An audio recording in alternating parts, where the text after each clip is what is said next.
At 11 o'clock on the morning of November 11th, 1918, the guns stopped. For more than 4 years, artillery had shaken the earth from Belgium to the Balkans. Entire towns had vanished. Forests had been reduced to splintered poles. Millions of men had learned to sleep beside rats, mud, and the bodies of friends they could not safely retrieve. Then, at the appointed hour, the noise ended. The silence was so sudden that some soldiers did not trust it. They remained pressed against the walls of their trenches, listening for the next shell. A few looked over the parapet. Others simply sat where they were, too exhausted to celebrate. Somewhere behind the lines, church bells began to ring. In distant capitals, crowds flooded the streets. Strangers embraced. Flags appeared from windows. People shouted that the nightmare was over. But the world that had entered the war in 1914 was already gone. For empires were collapsing. Millions were dead. Millions more were wounded, displaced, widowed, orphaned, or haunted by memories they could not explain. Borders would be redrawn by men seated around polished tables. New nations would rise. Old hatreds would deepen. And beneath the cheering, another disaster was already moving through troop trains and crowded cities. A deadly influenza pandemic that would kill on a scale the exhausted world was barely able to understand. The Armistice ended the fighting. It did not end the consequences. To understand how Europe reached that final silence, we have to return to a summer morning 4 years earlier, when a young man stepped from a crowd in Sarajevo and fired 2 shots. Those shots did not create every rivalry, fear, and ambition that drove Europe into war. But they opened the door. And once that door was open, the most powerful states on Earth marched through it almost willingly. In 1914, Europe appeared to stand at the height of its confidence. Electric lights glowed in great cities. Railways connected capitals at speeds that would have seemed miraculous only decades earlier. Telegraph cables carried messages across continents and under oceans. New factories produced steel, chemicals, engines, and weapons in quantities no previous age could have imagined. Paris was a center of art and fashion. London commanded the largest empire in the world. Berlin had become the capital of a young, ambitious industrial power. Vienna ruled over a vast multinational monarchy. St. Petersburg stood at the heart of an empire stretching across Eurasia. Constantinople remained the seat of an Ottoman state that had survived crisis after crisis. Europe looked modern. Its political foundations were not. The continent was dominated by empires, dynasties, secret military plans, nationalist movements, and fears of encirclement. Great powers measured security not only by what they possessed, but by what their rivals might gain. Every railway could carry tourists in peacetime and armies in war. Every new battleship was a symbol of pride and a warning to someone else. Germany was the newest of Europe's major continental powers.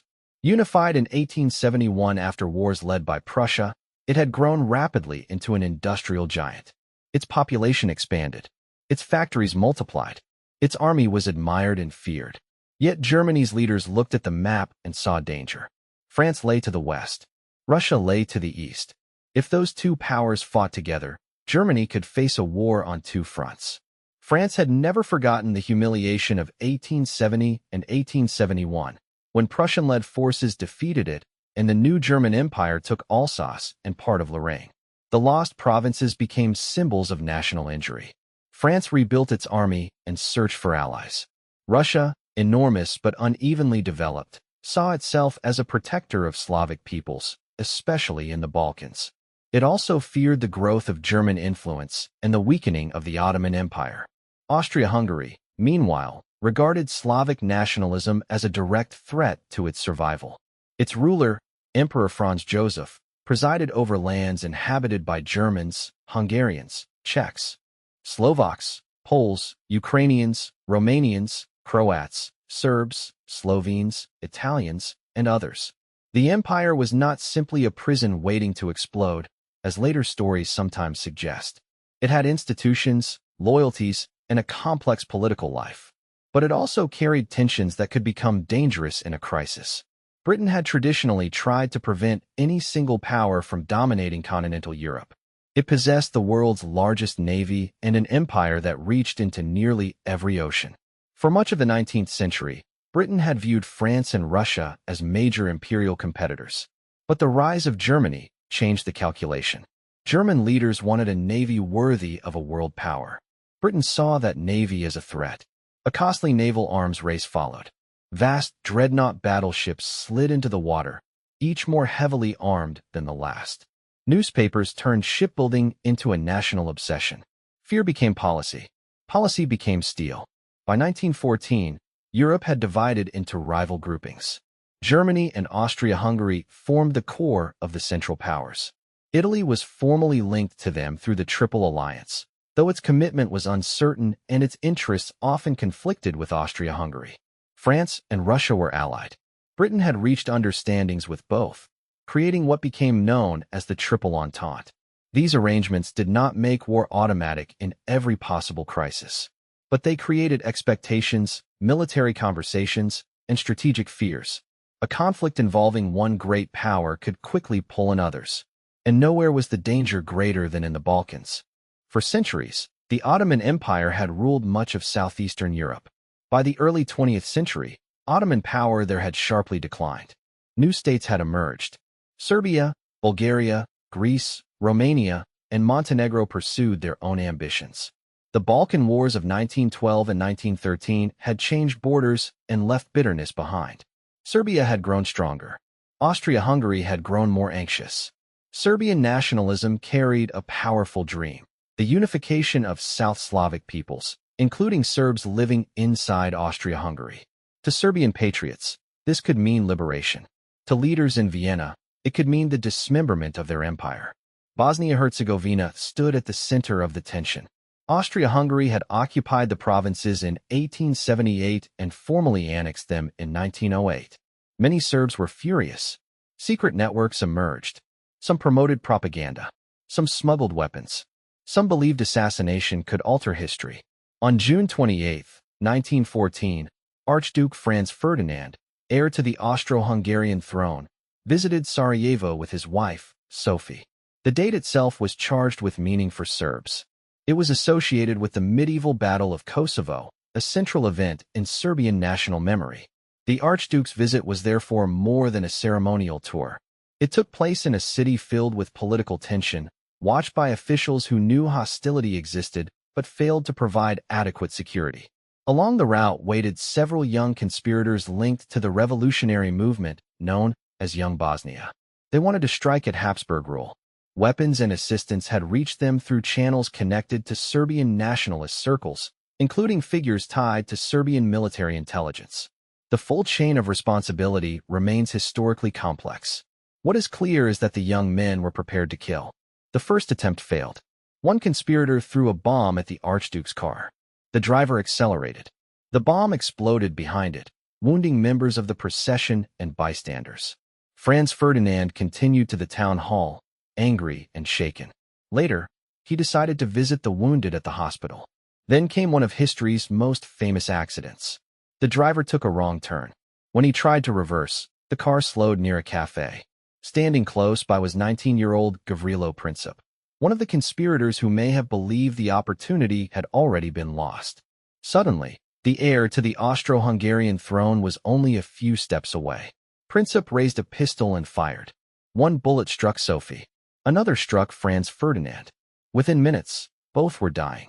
The Archduke reportedly begged his wife to stay alive for their children. The car rushed toward medical help, but there was nothing anyone could do. In Sarajevo, 2 people were dead. Across Europe, rulers and ministers sent condolences. Few ordinary citizens believed they were standing at the beginning of a world war. Political assassinations were not unknown. Europe had survived crises before. Diplomats had repeatedly stepped back from the edge. Even after the murders, markets did not immediately collapse. Tourists continued their holidays. Cafes remained crowded. Farmers worked their fields. Workers entered factories. Most people assumed the crisis would be contained. But inside the governments of Europe, calculations had already begun. Austria-Hungary's leaders saw the assassination not merely as a crime, but as an opportunity. Serbia had become, in their eyes, an intolerable threat. If it was not weakened now, South Slavic nationalism might grow stronger. Yet Vienna could not act without considering Russia, Serbia's powerful supporter. So Austria-Hungary looked to Berlin. In early July, Germany offered what historians later called the blank check, strong support for Austria-Hungary, even if action against Serbia led to war with Russia. German leaders did not necessarily desire the exact global catastrophe that followed, but many believed the strategic situation was worsening. Russia was modernizing. France remained hostile. Britain's intentions were uncertain. Some German officials concluded that if a major war was coming, delay might make it more dangerous. This logic was fatal. Instead of making leaders cautious, fear of a future war made them more willing to risk one now. Austria-Hungary spent weeks preparing an ultimatum. The delay gave Europe a false sense of calm. Then, on July 23rd, Vienna delivered demands to Serbia so severe that many expected rejection. Serbia was required to suppress anti-Austrian activity and accept forms of Austro-Hungarian participation in the investigation. The Serbian government faced an impossible choice. Total acceptance could compromise its sovereignty. Rejection could mean war. Serbia accepted most of the demands and offered arbitration on others. The response was more conciliatory than many in Vienna had expected. It did not matter. Austria-Hungary broke diplomatic relations. On July 28, 1914, exactly 1 month after the assassination, it declared war on Serbia. The machinery began to move. Austria-Hungarian guns shelled Belgrade. Russia started military preparations. Germany warned Russia to stop. France reassured Russia. Governments sent telegrams filled with urgency, ambiguity, and accusation. Monarchs who were related by blood exchanged messages, but family connections could not overcome military timetables and national fear. Mobilization was not simply a political gesture. It involved millions of men, thousands of trains, mountains of supplies, and schedules planned years in advance. Once begun, generals insisted it could not easily be reversed. A government might hope to threaten without fighting. Its rival might see mobilization as the opening move of an invasion. Each state claimed it was reacting to someone else. Russia ordered general mobilization. Germany declared war on Russia on August 1st. 2 days later, Germany declared war on France. German strategy called for a rapid attack in the west before turning east against Russia, which German planners expected to mobilize more slowly. The plan required German forces to move through neutral Belgium. Belgium refused to grant passage. On August 4th, German troops crossed the frontier. Britain declared war on Germany that same day, citing Belgian neutrality and its own strategic interest in preventing German domination of the Channel Coast and Western Europe. What had begun as a conflict between Austria-Hungary and Serbia was now a European war. Soon, it would become global. Crowds gathered in capitals. In some places, people cheered. Bands played. Reservists marched beneath flowers and flags. Young men posed for photographs in new uniforms. Many expected a short war. "Home by Christmas" became the phrase later associated with the confidence of that summer. Though expectations differed, and not everyone shared the excitement. There were also tears, protests, and dread. Socialists who had promised international working-class resistance often supported their national governments once war began. Political divisions narrowed. Newspapers described a defensive struggle. Every nation told its people that it had been forced into the conflict. The soldiers boarding trains did not yet know what industrial war would mean. They imagined battles of movement, courage, and decisive victory. Cavalry still rode with lances. Officers wore bright traditions inherited from another age. Military plans spoke in arrows across maps. But machine guns did not care about tradition. Heavy artillery did not care about courage. And the railways that carried armies toward the front would soon carry the wounded back in numbers no hospital system was ready to receive. Germany's opening attack was enormous. Its armies drove through Belgium, intending to sweep around the French defenses, move toward Paris, and destroy France's forces in a rapid campaign. Belgian forts were battered by massive siege guns. Towns became battlefields. Civilians fled in long columns, carrying children, bedding, and whatever food they could save. German troops, fearing civilian resistance and haunted by memories of irregular fighters in the Franco-Prussian War, committed atrocities against Belgian civilians. Hostages were shot. Homes were burned. The destruction of the university library at Leuven became an international symbol of what Allied propaganda called the Rape of Belgium. Some wartime stories were exaggerated or fabricated, but the underlying violence against civilians was real. The Belgian army resisted, slowing the German advance, but unable to stop it. British forces crossed the Channel. The British Expeditionary Force was small compared with the mass armies of France, Germany, Russia, and Austria-Hungary, but it was professional and well-trained. At Mons, British rifle fire surprised German troops with its speed, but the Allies were outflanked. The British and French began a long retreat. France launched attacks in Alsace and Lorraine under Plan 17. French doctrine emphasized offensive spirit. Infantry advanced in blue coats and red trousers, sometimes against concealed machine guns and artillery. The results were devastating. Men fell and rose. Units lost thousands in minutes. The French army learned with blood that determination alone could not defeat modern firepower. By late August, the German advance appeared unstoppable. Refugees crowded roads toward Paris. The French government left the capital for Bordeaux. German commanders could almost imagine victory. Almost. The farther the armies advanced, the more exhausted they became. Supply lines stretched. Units lost contact. The German right wing changed direction, moving east of Paris rather than sweeping far around it. A gap opened between German armies. French commanders saw an opportunity. In early September, the Allies counterattacked along the Marne. Paris taxis famously carried some French troops toward the front, a small contribution militarily, but a powerful symbol. Soldiers who had retreated for days turned and fought. British forces moved into the gap. German commanders, uncertain and overstretched, ordered a withdrawal. The First Battle of the Marne did not end the war. It ended Germany's hope of winning it quickly in the West. Both sides then tried to outflank each other to the north in a series of maneuvers later called the Race to the Sea. Armies collided across northern France and Belgium. At Ypres, soldiers fought through fields and villages that would become famous for suffering. The old professional British army was badly mauled. German volunteer units, including students, died in attacks later wrapped in nationalist memory. By the end of 1914, movement had failed. Soldiers dug shallow shelters to escape bullets and shells. Those shelters became trenches. Trenches connected with other trenches. Barbed wire spread across open ground. Machine guns covered approaches. Artillery registered targets. A defensive system hardened from the North Sea to the Swiss frontier. The Western Front had been born. The distance between opposing trenches could be a few hundred yards or far less.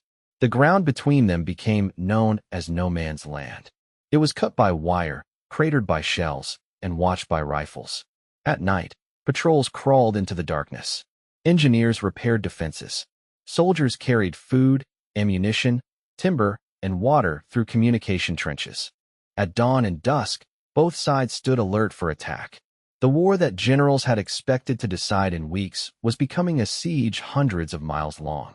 And this was only the western edge of the catastrophe. To the east, there was no continuous trench line stretching from sea to mountains. The distances were too vast. Armies maneuvered across forests, plains, marshes, and borderlands inhabited by people who often found themselves trapped between competing empires. Russia mobilized faster than German planners had expected. Russian armies invaded East Prussia while much of Germany's strength was concentrated in the west. Panic spread among civilians. Families fled westward. German commanders Paul von Hindenburg and Erich Ludendorff were brought together to face the crisis, assisted by the brilliant staff officer Max Hoffmann. The Russian armies were separated, their communications insecure, and their coordination poor. German forces used railways to concentrate against one army before the other could intervene. At Tannenberg in late August 1914, the Russian Second Army was surrounded and shattered. Tens of thousands were killed or wounded. More than 90,000 were captured. Its commander, Alexander Samsonov, walked into the darkness and took his own life. Germany celebrated a great victory. Hindenburg became a national hero. But in the south, Austria-Hungary was suffering disaster. Austro-Hungarian armies invaded Serbia and were driven back in brutal fighting. On the Eastern Front, Russian forces defeated Habsburg armies in Galicia and captured vast territory. The multinational imperial army fought with courage, but its command problems, equipment shortages, and internal strains became increasingly severe. By the end of 1914, Austria-Hungary already depended heavily on German support. The opening campaigns revealed a truth that would shape the entire war. No major power could easily destroy its enemies. Every victory seemed to create another emergency. Every front demanded more men. Every government feared that defeat in one region could collapse the entire alliance. Then a new empire entered the conflict. The Ottoman Empire had lost territory and prestige for decades. European observers often called it the sick man of Europe, but the phrase concealed a state still capable of mobilizing millions and controlling some of the most strategically important lands on Earth. The Ottoman government was dominated by leaders of the Committee of Union and Progress, including Enver Pasha, Talat Pasha, and Cemal Pasha. They faced a difficult choice. Britain, France, and Russia had long competed over Ottoman territory. Russia desired secure access through the Turkish Straits. Germany had cultivated political and military ties with Constantinople. In August 1914, the Ottoman government signed a secret alliance with Germany, though it did not immediately enter the war. The arrival of two German warships, the Goeben and Breslau, changed the atmosphere. Transferred in name to Ottoman control but still crewed largely by Germans, the ships joined the Ottoman fleet. In late October, Ottoman vessels attacked Russian ports in the Black Sea. Russia declared war. Britain and France followed. The conflict now stretched into the Caucasus, Mesopotamia, the Eastern Mediterranean, the Sinai, and beyond. The Ottoman Sultan, who also claimed the title of Caliph, proclaimed jihad against the Entente powers. German strategists hoped Muslim subjects of Britain, France, and Russia might rebel. The expected mass uprisings did not occur, but the declaration showed how global the struggle had become. Britain was not fighting alone. Neither was France. Their empires became reservoirs of soldiers, laborers, food, money, and raw materials. Men came from Canada, Australia, New Zealand, India, South Africa, the Caribbean, West Africa, North Africa, Indochina, and other colonial territories. Some volunteered. Some were conscripted. Some sought wages, status, adventure, or political recognition. Others had little meaningful choice. Indian troops fought on the Western Front in the winter of 1914. Senegalese soldiers served in French armies. North African units fought in Europe. Canadians entered the furnace at Ypres. Australians and New Zealanders would soon land on the cliffs of Gallipoli. Chinese laborers later worked behind Allied lines, repairing roads, unloading ships, digging, cleaning battlefields, and burying the dead. The war was called a European conflict, but it consumed the resources and lives of peoples far beyond Europe. German colonies became targets. Japanese forces, allied with Britain, seized German possessions in China and the Pacific. British, French, Belgian, South African, Indian, and African troops fought campaigns across Africa. In some regions, the fighting continued through enormous distances, with disease and hunger killing more people than bullets. Villages were forced to provide porters and food. Crops were taken. Civilian communities suffered for decisions made in capitals thousands of miles away. The oceans became battlefields too. Britain used its navy to impose a blockade on Germany, restricting imports that supported both the military and civilian economy. Germany could not match the Royal Navy ship for ship, so it turned increasingly to submarines. The U-boat, hidden beneath the surface, threatened the trade routes on which Britain depended. Modern war had no true edge. It reached mines, farms, kitchens, factories, and shipping lanes. It reached into letters opened by censors and meals reduced by shortages. It reached children who learned to recognize uniforms before they understood politics. Yet at the end of 1914, one of the strangest episodes of the war occurred. Along parts of the Western Front, soldiers began to sing. It was Christmas Eve. From German trenches came carols and the glow of small trees or candles. British soldiers answered with songs of their own. Men shouted greetings across no man's land. In some sectors, soldiers cautiously climbed from their trenches without weapons. They met between the lines. They exchanged cigarettes, food, buttons, and small gifts. They buried bodies that had lain unrecovered. In some places, there were informal games with balls, though later memory turned scattered events into a larger legend. The truce was never universal. Fighting continued elsewhere. Artillery still killed men on Christmas Day, but where the ceasefires happened, They revealed something military commanders found deeply unsettling. The enemy had a face. He carried photographs of his family. He complained about the cold. He laughed at bad jokes. He wanted to survive. High command discouraged any repetition. Fraternization threatened discipline. The war required soldiers to believe that the men across the wire were targets, not mirrors.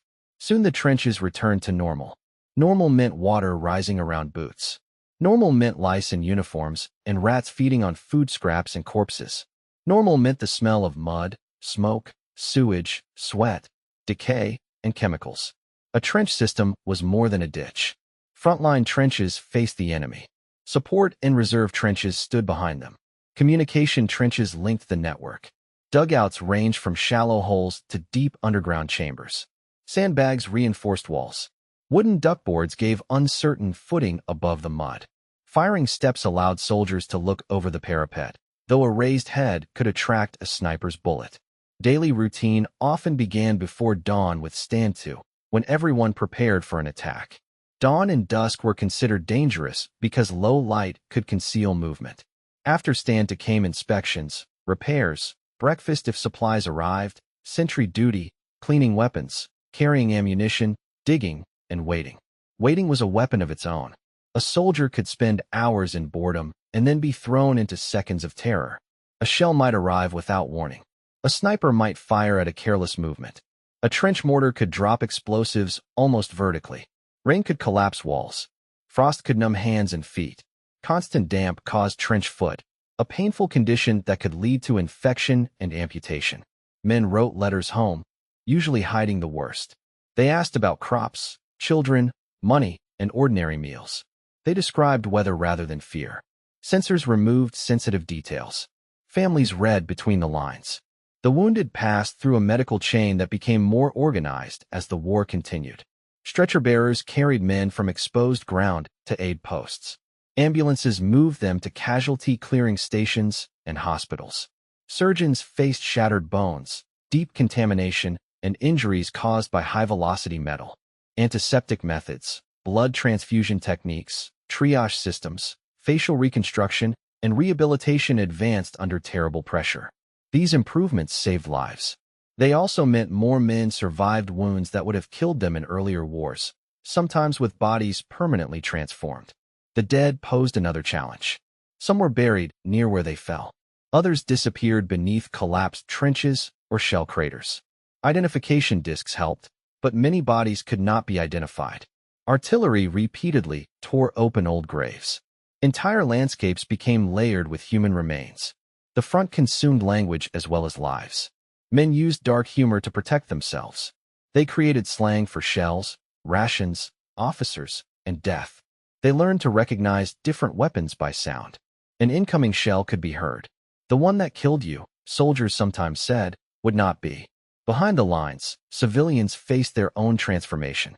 Governments discovered that a modern industrial war could not be fought by armies alone. Factories were reorganized. Railways were controlled. Food was rationed. Taxes rose. Governments borrowed on an immense scale. Propaganda encouraged enlistment, sacrifice, and hatred of the enemy. Women entered occupations previously closed to them in large numbers. They worked in munitions factories, transport, agriculture, offices, and hospitals. Their labor did not begin in 1914, and it did not erase inequality, but the war accelerated social change. Women handling explosives often worked in dangerous conditions. Chemical exposure could stain skin yellow. Accidents could destroy entire workshops. The state entered daily life more deeply than ever before. It counted bodies, directed production, restricted speech, and decided what information the public could know. Casualty lists appeared in newspapers. Telegrams arrived at doors. Every family learned to fear an official envelope. By the beginning of 1915, the great promise of a short war was dead. The leaders now faced a different question. How could they break the deadlock? On the Western Front, commanders tried artillery bombardments followed by infantry assaults. The theory seemed logical. Guns would destroy enemy wire, trenches, machine gun positions, and defenders. Infantry would advance through the ruins. Reality was different. Shells failed to cut all the wire. Dugouts protected defenders. Bombardments warned the enemy that an attack was coming. Once the guns stopped, surviving soldiers climbed from cover and rushed back to machine guns. Attackers crossed open ground burdened with rifles, ammunition, tools, water, and packs. A few seconds of automatic fire could destroy a platoon. Still, commanders continued searching for the right combination of guns, men, timing, and surprise. They were not all mindless butchers, as later caricatures sometimes portrayed them. Many understood the problem. What they lacked was a reliable solution.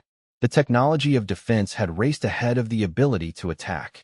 In April 1915, near Ypres, a strange cloud appeared. German troops released chlorine gas from cylinders. The wind carried a greenish-yellow wall toward French colonial positions. Men who did not understand what they were seeing began to cough, choke, and collapse. Chlorine reacted with moisture in the lungs and airways. Panic opened a gap in the line. This was not the first use of chemical agents in the war, but it was the first large-scale lethal gas attack on the Western Front. The Germans had created a breakthrough.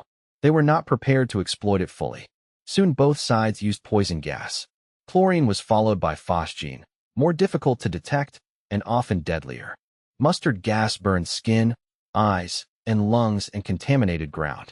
Gas masks improved, reducing its ability to produce decisive breakthroughs, but gas remained terrifying. It could settle in shell holes and dugouts. A damaged mask, a delayed warning, or a sudden change in wind could be fatal. Science had become a weapon against breath itself. The search for a way around the Western Front led Britain and France toward the Ottoman Empire. If Allied ships could force the Dardanelles, they might threaten Constantinople, knock the Ottoman Empire out of the war, open a sea route to Russia, and influence neutral states in the Balkans. The idea promised strategic transformation at a lower cost than another frontal assault in France. It sounded brilliant on a map. The map did not show the currents, mines, cliffs, narrow beaches, hidden guns, poor intelligence, confused command, or the determination of Ottoman defenders. In March 1915, an Allied naval attempt to force the straits ended in disaster. Mines sank or damaged battleships. The Allies then prepared a land invasion of the Gallipoli Peninsula. On April 25th, troops came ashore at several points. British and French forces landed around Cape Helles. Australian and New Zealand troops landed farther north at a place that became known as Anzac Cove. From the beginning, geography fought against them. Steep ridges rose above narrow beaches. Ravines broke the terrain. Ottoman troops held the heights. Among the officers who responded rapidly was Mustafa Kemal, whose leadership at Gallipoli would become central to his later reputation and to the story of modern Turkey. At Anzac, men climbed under fire, often uncertain of their objectives. Units became mixed. Water was scarce. The heat intensified. Flies covered food and wounds. Dysentery spread. At Helles, repeated attacks gained little ground at enormous cost. The Allies had hoped to escape trench warfare. They created another trench front, this time between cliffs and sea. Month after month, soldiers endured shelling, snipers, disease, and failed offensives. In August, new landings at Suvla Bay and attacks from the Anzac sector were meant to break the deadlock. Confusion and delay gave Ottoman defenders time to respond. The opportunity vanished. By winter, the campaign had failed. The evacuation, completed by January 1916, was conducted with remarkable skill and few casualties. Soldiers used improvised devices to make rifles fire after positions had been abandoned. The withdrawal succeeded where the invasion had not. Gallipoli became many things at once. For Britain, it was a symbol of strategic failure. For France, it was another costly front often overshadowed in later English-language memory. For Australia and New Zealand, it became a foundational national story, though the meaning of that story has changed over time. For the Ottoman Empire, it was a major victory. For families on every side, it was a place where sons disappeared far from home. And while the world watched armies struggle over the peninsula, an even darker crime was unfolding inside the Ottoman Empire. The Ottoman Empire was a diverse state, home to Muslims, Christians, Jews, and many ethnic communities. Armenians had lived across Anatolia and in major cities for centuries. They maintained churches, schools, businesses, newspapers, and political organizations. They were also a Christian minority in an empire increasingly shaped by fear, war, and radical nationalism. Tensions had existed long before 1914. Armenians had suffered massacres in the late 19th and early 20th centuries. Some Armenian political groups demanded reform, autonomy, or revolution. When the Ottoman Empire entered the war against Russia, government leaders began to portray the Armenian population as a collective security threat. There were Armenian volunteers serving with Russian forces, and there were cases of Armenian resistance. But Ottoman authorities transformed limited acts and wartime suspicion into accusations against an entire people. After the disastrous Ottoman winter campaign against Russia at Sarajevo, in which tens of thousands of Ottoman soldiers died from combat, cold, hunger, and disease, Enver Pasha and other leaders sought explanations that protected their own authority. Armenian betrayal became a convenient claim. In the spring of 1915, the government began arrests, deportations, and mass killings. On April 24th, Ottoman authorities arrested Armenian intellectuals and community leaders in Constantinople. Many were later killed. Across the empire, Armenian soldiers and Ottoman units were disarmed and placed in labor battalions. Men were separated from families and murdered. Women, children, and the elderly were forced into deportation columns toward the Syrian desert. These were not ordinary relocations. People were driven without adequate food, water, shelter, or protection. Deportees were robbed, assaulted, abducted, and killed. Local officials, gendarmes, irregular forces, and organized killing units took part. Some Ottoman officials and ordinary people resisted orders or helped victims, sometimes at great personal risk. Others participated or profited.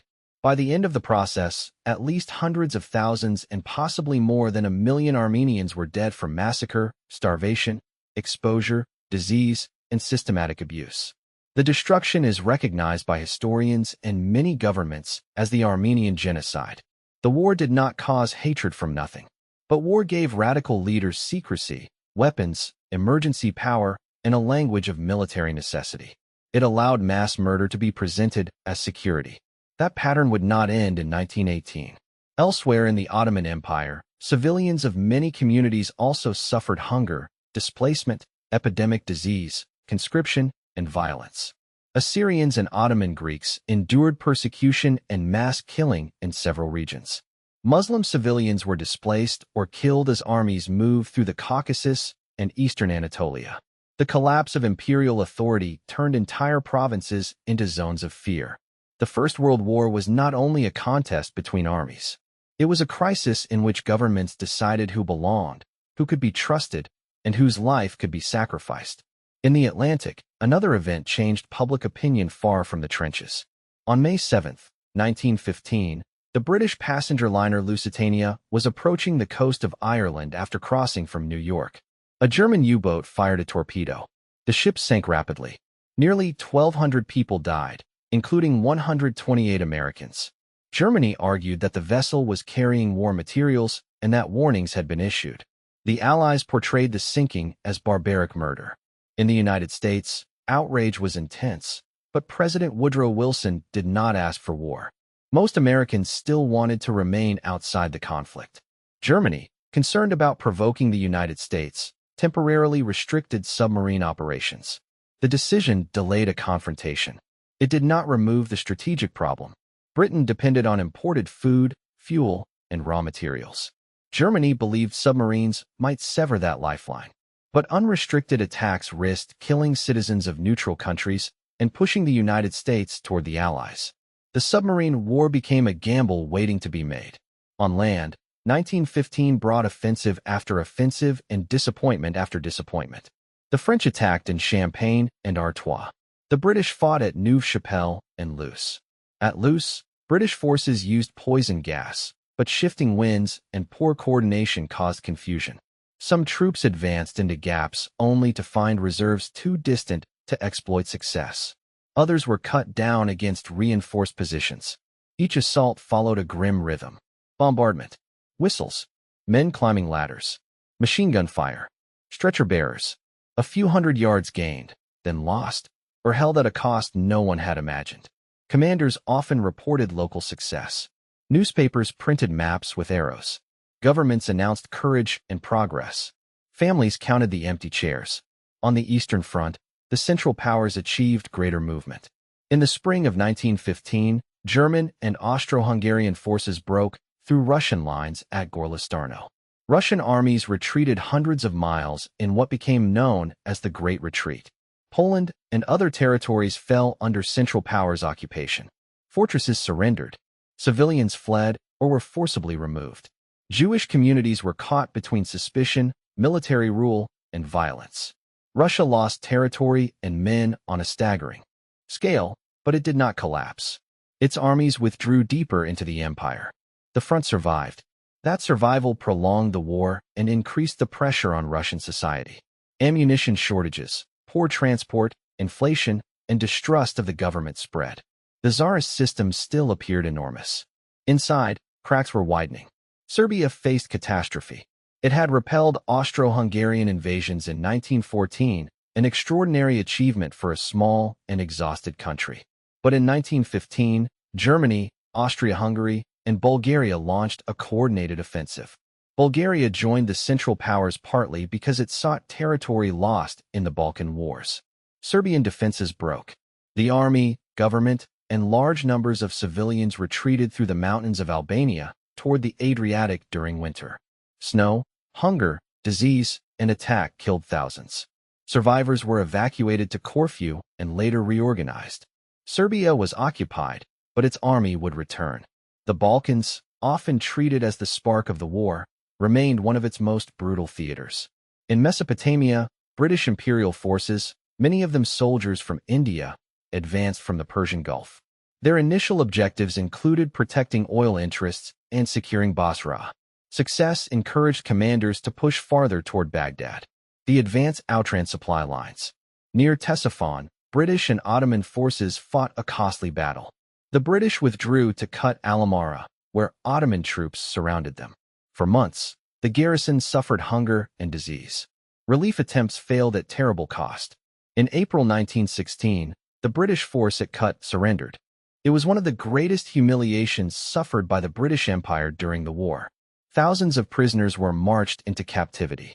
Many died from disease, exhaustion, abuse, and inadequate food. Maps in London had made the advance look simple.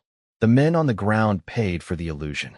By the end of 1915, every side had reason to believe victory was still possible. Germany held large territories. Britain's blockade was tightening. France remained determined. Russia still possessed huge reserves of manpower. The Ottoman Empire had survived Gallipoli. Austria-Hungary had been rescued from crisis.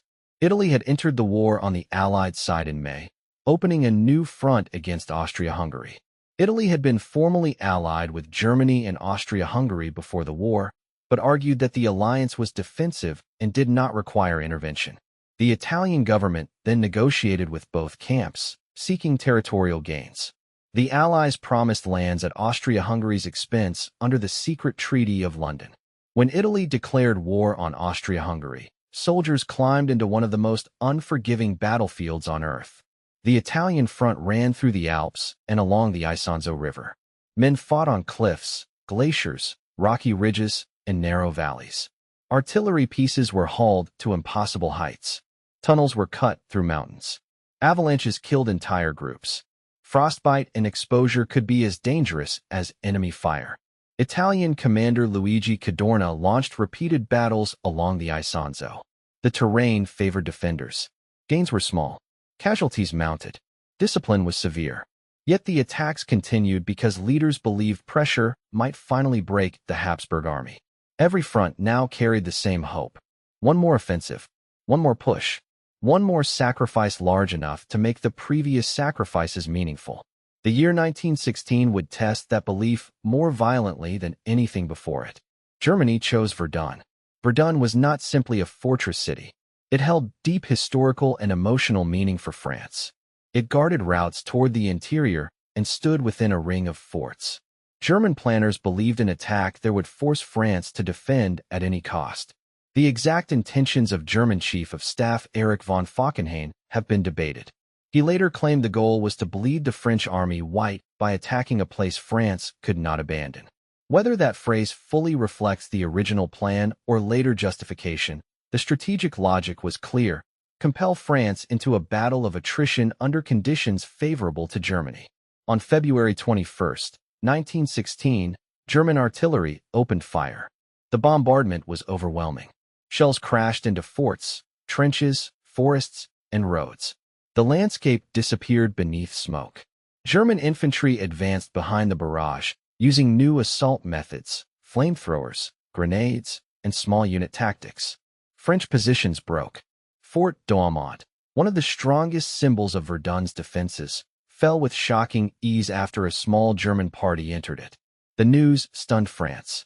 Commanders feared the entire sector might collapse. Then France committed itself. General Philippe Pétain took command and organized defense. He improved artillery coordination and protected the supply route from Bar-le-Duc, later called the Sacred Way. Trucks moved constantly, carrying men and ammunition forward and the wounded back. Units were rotated through the battle, which meant much of the French army would experience Verdun. The slogan, "They shall not pass," became associated with French resistance. The battle turned into a struggle over ridges, forts, villages, and shell holes. Names such as Douaumont, Vaux, Mordum, and Hill 304 became symbols of death. A position might change hands repeatedly. A company could enter the line at full strength and emerge days later as a handful of men. The forests around Verdun were destroyed. Shells churned earth, metal, trees, animals, and bodies into the same mud. Water collected in craters. Wounded men cried between the lines. Artillery fire made rescue impossible. At Fort Vaux, French defenders under Major Sylvain Reynaud resisted in underground corridors as water ran out. Men licked moisture from walls. Messages were carried by pigeons. When the fort finally surrendered, even the German crown prince reportedly respected the defenders' courage. Verdun became less a battle than a machine. It consumed divisions. The French fed men into it because losing Verdun seemed unthinkable. The Germans fed men into it because abandoning the offensive would admit failure. Both sides became prisoners of their own sacrifice. And while Verdun devoured the French army, the Allies prepared a massive offensive farther north, along the river Somme. The Somme offensive had been planned as a joint Anglo-French attack. Verdun changed the balance. France had to reduce its role. Britain would carry more of the burden. For the British Army, this was a transformation. The small professional force of 1914 had been largely destroyed. In its place stood a mass citizen army created by volunteers and later conscription. Entire communities had enlisted together in PALS battalions. Friends, co-workers, athletes, clerks, miners, teachers, and factory workers trained side by side. That created powerful unity. It also meant a single bad morning could tear the heart from a town. Before the attack, British artillery bombarded German positions for days. Commanders hoped the guns would destroy the wire and kill or stun defenders. Some soldiers were told resistance would be minimal. German troops waited deep underground. At 7:30 in the morning on July 1, 1916, whistles blew. British soldiers climbed from their trenches. Many advanced in lines across open ground. They carried heavy equipment because commanders expected them to occupy captured positions. In some sectors, mines exploded beneath German defenses, throwing earth into the sky. For a moment, the battlefield seemed to open. Then German machine guns began firing. The bombardment had not destroyed enough dugouts. Much of the wire remained intact. German defenders emerged, set up their weapons, and watched the attackers approach. The result was one of the worst days in British military history. The British Army suffered about 57,000 casualties on July 1, including more than 19,000 dead. Some battalions were nearly destroyed. In Britain, telegrams began arriving in streets where men had enlisted together. The first day became a symbol of catastrophe. But the Battle of the Somme did not end that evening. It continued for months. British, French, German, and imperial troops fought over villages, woods, ridges, and ruined trenches. The Allies adapted. Artillery tactics improved. Smaller attacks sometimes succeeded. Canadian, Australian, New Zealand, South African, Newfoundland, Indian, and other forces entered the battle. German defenders suffered heavily too. In September, Britain introduced a new weapon. It moved slowly, rattled loudly, and looked almost impossible. The first tanks were crude machines. They crawled across shell-torn ground on tracks, intended to crush wire, cross trenches, and protect crews from rifle and machine gun fire. Some broke down before reaching the battlefield. Others became trapped in craters. Their engines filled the interior with heat, fumes, and noise. Crews worked in conditions that felt like being sealed inside a moving furnace. They did not win the Somme, but they offered a glimpse of another kind of warfare. By the time the battle ended in November, the Allies had advanced only a few miles at their deepest point. Casualties on all sides exceeded 1 million killed, wounded, or missing. Exact totals remain debated, but the scale is beyond dispute. Was the Somme pointless? The answer is not simple. The offensive relieved some pressure on Verdun. It inflicted severe losses on the German army. British forces gained experience in coordinating artillery, aircraft, infantry, and later tanks.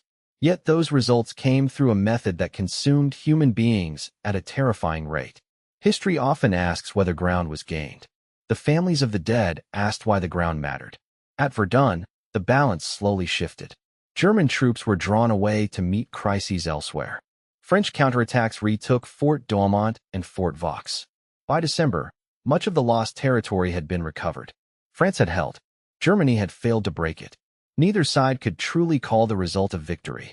Verdun had produced roughly 750,000 French and German casualties. The exact numbers vary, but the meaning does not. A battle intended to destroy an enemy's will instead became a permanent wound in the memory of both nations. The French would remember endurance. The Germans would remember sacrifice without decision. The earth would remember unexploded shells. Even today, parts of the Verdun battlefield remain dangerous. Villages destroyed in the fighting were never rebuilt. Their names survive without living populations, preserved as communities that died for France. While armies destroyed each other on land, the great fleets finally met at sea. Germany's high seas fleet was powerful, but smaller than Britain's Grand Fleet. German strategy sought opportunities to lure out and destroy parts of the British Navy. Britain's naval blockade, meanwhile, slowly tightened around Germany. On May 31, 1916, the fleets collided off the coast of Denmark in the Battle of Jutland. The engagement unfolded through smoke, distance, confused signals, and changing visibility. British battlecruisers suffered catastrophic explosions when shells penetrated armor and ignited ammunition. Ships disappeared in minutes, taking crews with them. The full battle brought hundreds of vessels into motion and thousands of guns into range. Germany inflicted heavier losses in ships and men. Yet the British Grand Fleet remained dominant. The German fleet returned to port and never again challenged British control of the North Sea in the same way. Tactically, Germany could claim success. Strategically, Britain still held the ocean. That distinction mattered more with each passing month. The blockade restricted food, fertilizer, fuel, metals, and other imports to the Central Powers. Civilians in Germany faced rising prices and shrinking rations. The winter of 1916 to 1917 became known as the Turnip Winter. Poor harvests and the diversion of resources forced many families to survive on substitutes. Hunger did not remain behind the front. Malnourished workers produced weapons. Malnourished children became sick. Soldiers worried about families at home. Letters carried complaints that official propaganda could not erase. The Allies also faced shortages and hardship, but access to global shipping and imperial resources gave them an important advantage. Britain introduced rationing later in the war.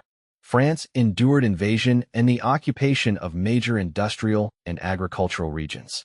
Russia's supply system increasingly failed under distance, corruption, and political paralysis. The war was becoming a contest of entire societies.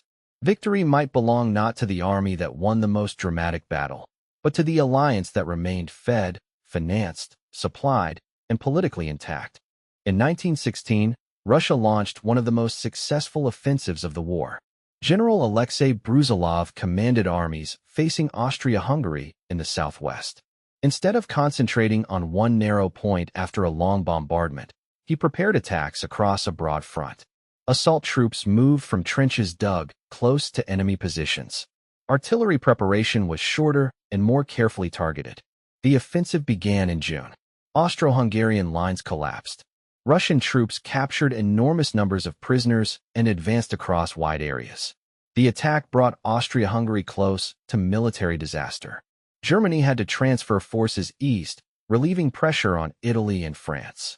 For a moment, it seemed the Central Powers might break. But Russian losses were also severe. Reinforcements and supplies could not sustain the initial success. Other Russian commanders failed to support Brusilov effectively. Germany stabilized the front. The offensive demonstrated that innovation could still produce breakthroughs. It also demonstrated that Russia could not convert battlefield success into strategic victory. Romania entered the war on the Allied side in August 1916, encouraged by the Brusilov offensive and promised territory inhabited by Romanians within Austria-Hungary. Romanian armies advanced into Transylvania. The Central Powers responded quickly. German, Austro-Hungarian, Bulgarian, and Ottoman forces attacked from several directions. Romanian defenses collapsed. Bucharest fell in December. The government and surviving army withdrew into Moldavia, protected partly by Russian support. Romania's oil and grain now benefited the Central Powers. Another Allied gamble had turned into another crisis. Still, 1916 did not produce a decisive victory for either side. The great offensives had failed to end the war. The fleets had fought without changing naval control. Russia remained in the conflict. France had survived Verdun. Britain's citizen army had endured the Somme. Germany remained powerful, but its enemies were not collapsing quickly enough. Inside headquarters, commanders studied the year and reached opposite conclusions. Some believed the answer was better coordination, more artillery, more shells, more men. Others began experimenting with infiltration, surprise, aircraft spotting, rolling barges, decentralized command, and combined arms. War was learning. The price of every lesson was measured in bodies. Aircraft had entered the conflict as fragile machines used mainly for observation. Pilots flew over enemy positions to map trenches and direct artillery. At first, opposing airmen sometimes waved. Soon they carried pistols, rifles, and machine guns. The sky became a battlefield. Fighter aircraft hunted reconnaissance planes.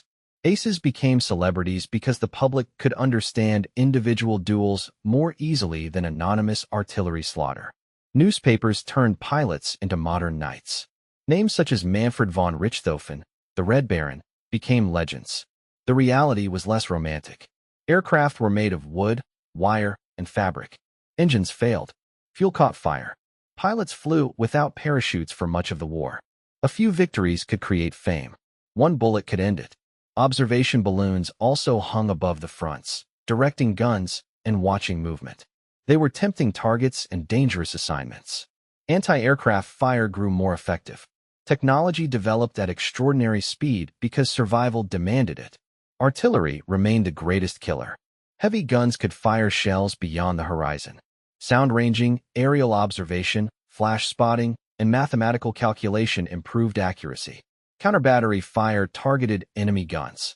Creeping barges moved forward in timed stages, forcing infantry to advance close behind exploding shells. Too slow, and defenders recovered. Too fast, and attacking troops lost protection.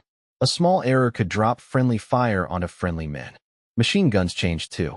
Light machine guns gave infantry more mobile firepower. Grenades became essential in trench fighting.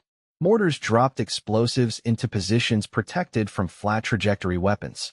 Flamethrowers turned bunkers into traps. Below ground, miners fought a hidden war. Tunneling units dug beneath enemy positions and packed chambers with explosives. Men listened through earth for the sound of hostile digging. A tunnel collapse could bury a team alive. When mines were detonated, the ground itself erupted. At Messines in 1917, a series of enormous underground mines would produce one of the most powerful man-made explosions heard up to that time.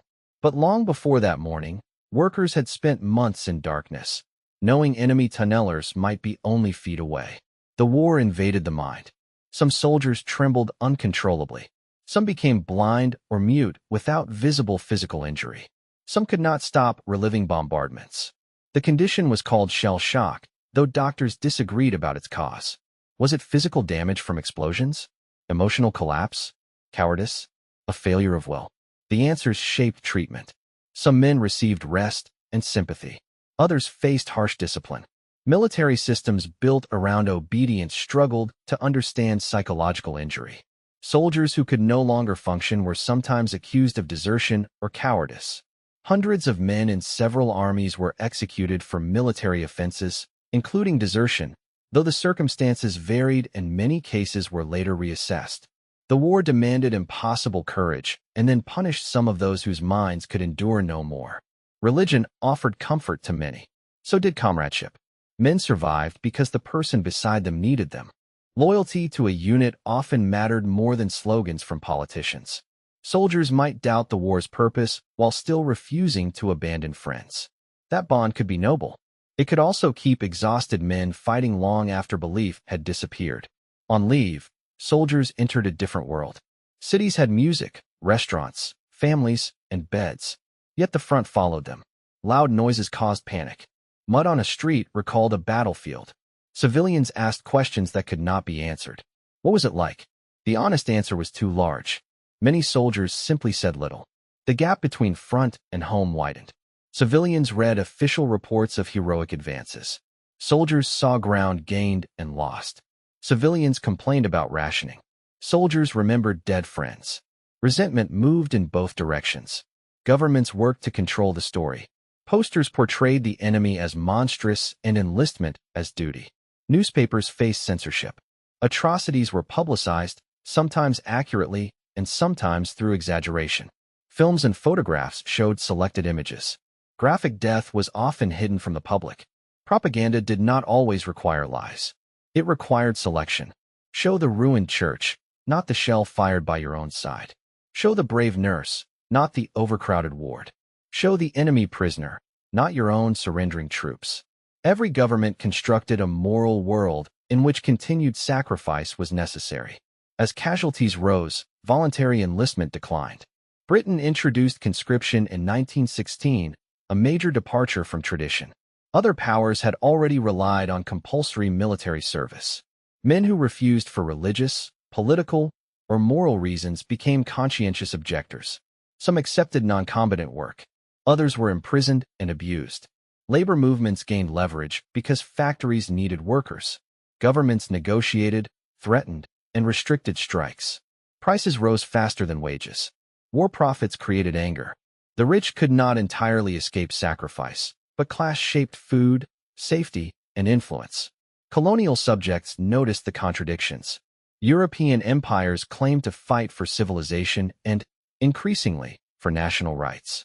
Yet millions of people under colonial rule had no self-determination. Soldiers who crossed oceans saw Europe's rival powers destroy one another. Some returned home with new expectations. The war did not immediately end empire, but it weakened the belief that empire was permanent. By the end of 1916, Germany faced a strategic decision. The Western Front remained unbroken. The blockade was hurting. Austria-Hungary was fragile. The Ottoman Empire was stretched. Bulgaria was exhausted. Yet German leaders believed one weapon could still force Britain out of the war: the submarine. If U-boats attacked all ships approaching Britain without warning, German planners calculated that shipping losses would create hunger and economic collapse within months. They knew this might bring the United States into the war. They gambled that Britain would fall before American power could arrive. It was one of the most important calculations of the entire conflict. And it was wrong. On February 1, 1917, Germany resumed unrestricted submarine warfare. U-boats were ordered to sink merchant shipping in designated war zones, including vessels from neutral countries. The campaign immediately caused heavy losses.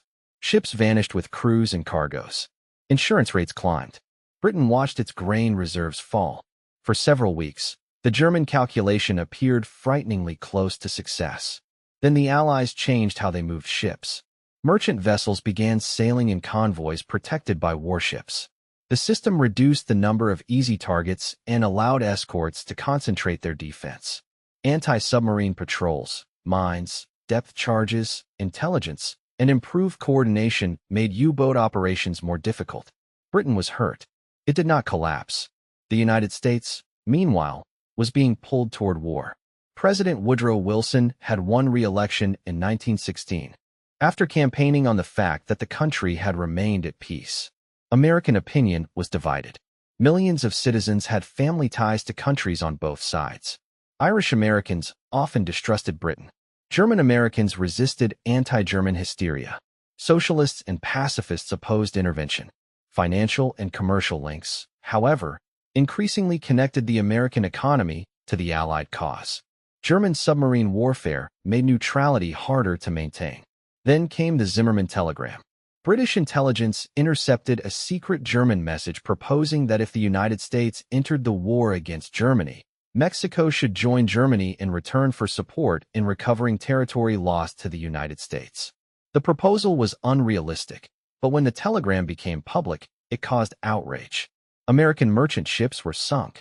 Wilson concluded that Germany's submarine campaign threatened not only American lives and commerce, but the principles of international order he claimed to defend. On April 2, 1917, he asked Congress for a declaration of war. 4 days later, the United States entered the conflict against Germany. Wilson declared that the world must be made safe for democracy. The phrase carried hope. It also carried contradiction. The United States itself remained segregated. Black Americans faced racial violence and discrimination. Women still lacked the vote at the federal level. The government would soon suppress dissent under wartime laws. Yet the language of democracy gave the war a new ideological frame and raised expectations around the world. America did not instantly place a huge army in France. In 1917, the United States had to recruit, train, equip, and transport millions. Its navy could help immediately, and its money and industry strengthened the Allies. The deeper danger to Germany was time. Every month Britain and France survived brought more American power closer. German leaders now raced against a clock they had started themselves. Yet in the spring of 1917, the Allies were far from victory. France launched a major offensive under General Robert Nivelle. He promised a breakthrough on the Chemin des Dames within a short period. His confidence was enormous. Preparations were so extensive that surprise disappeared. German forces withdrew to stronger positions in parts of the front and learned much about the coming attack. On April 16th, French troops advanced in cold rain and sleet. Machine guns and artillery tore into them. Some units gained ground, but the promised breakthrough did not come. Casualties mounted. The offensive continued beyond the moment when many soldiers believed it should have been stopped. The French army began to crack. Mutiny spread through dozens of divisions. These were not usually attempts to overthrow the government or surrender to Germany. Soldiers still defended their trenches. What many refused to do was participate in more futile offensives. They had fought at the Marne. They had endured Verdun. They were willing to defend France. They were no longer willing to die for promises they did not believe. Nivelle was removed. Philippe Pétain took command. He combined punishment with reform. Some mutineers were executed, though far fewer than the number sentenced to death. Leave was improved. Food and living conditions received attention. Pétain reduced large offensive operations and tried to rebuild trust. The crisis remained hidden from the Germans. Had Germany known its full scale, the war might have taken a different course. Britain now carried more pressure on the Western Front. In June, British forces attacked at Messines Ridge south of Ypres. Before dawn, enormous mines planted beneath German positions exploded almost simultaneously. The blast destroyed defenses and stunned survivors.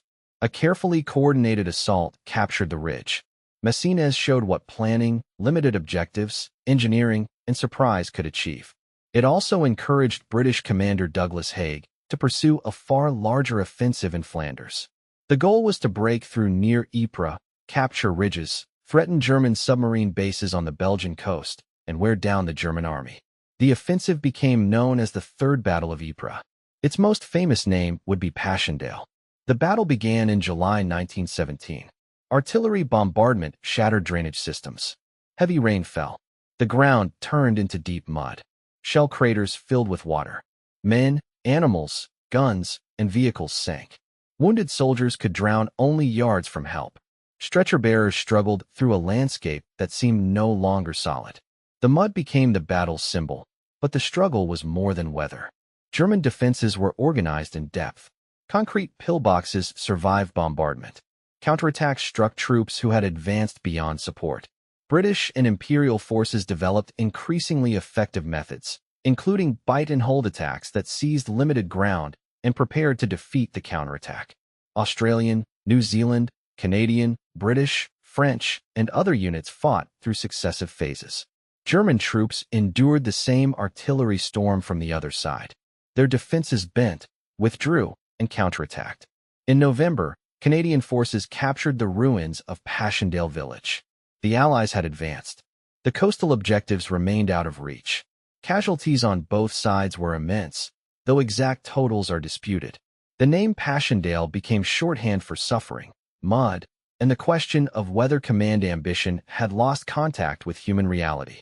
Haig's defenders argue that Germany had to be pressured, that the army was learning, and that later success grew from hard experience. His critics argue that the offensive continued long after its strategic promise had vanished. The argument survives because the cost was so great. The dead cannot answer it. Farther south, tanks showed greater potential at Cambrai in November. Hundreds attacked without the long preliminary bombardment that usually warned defenders. They crushed wire and crossed trenches.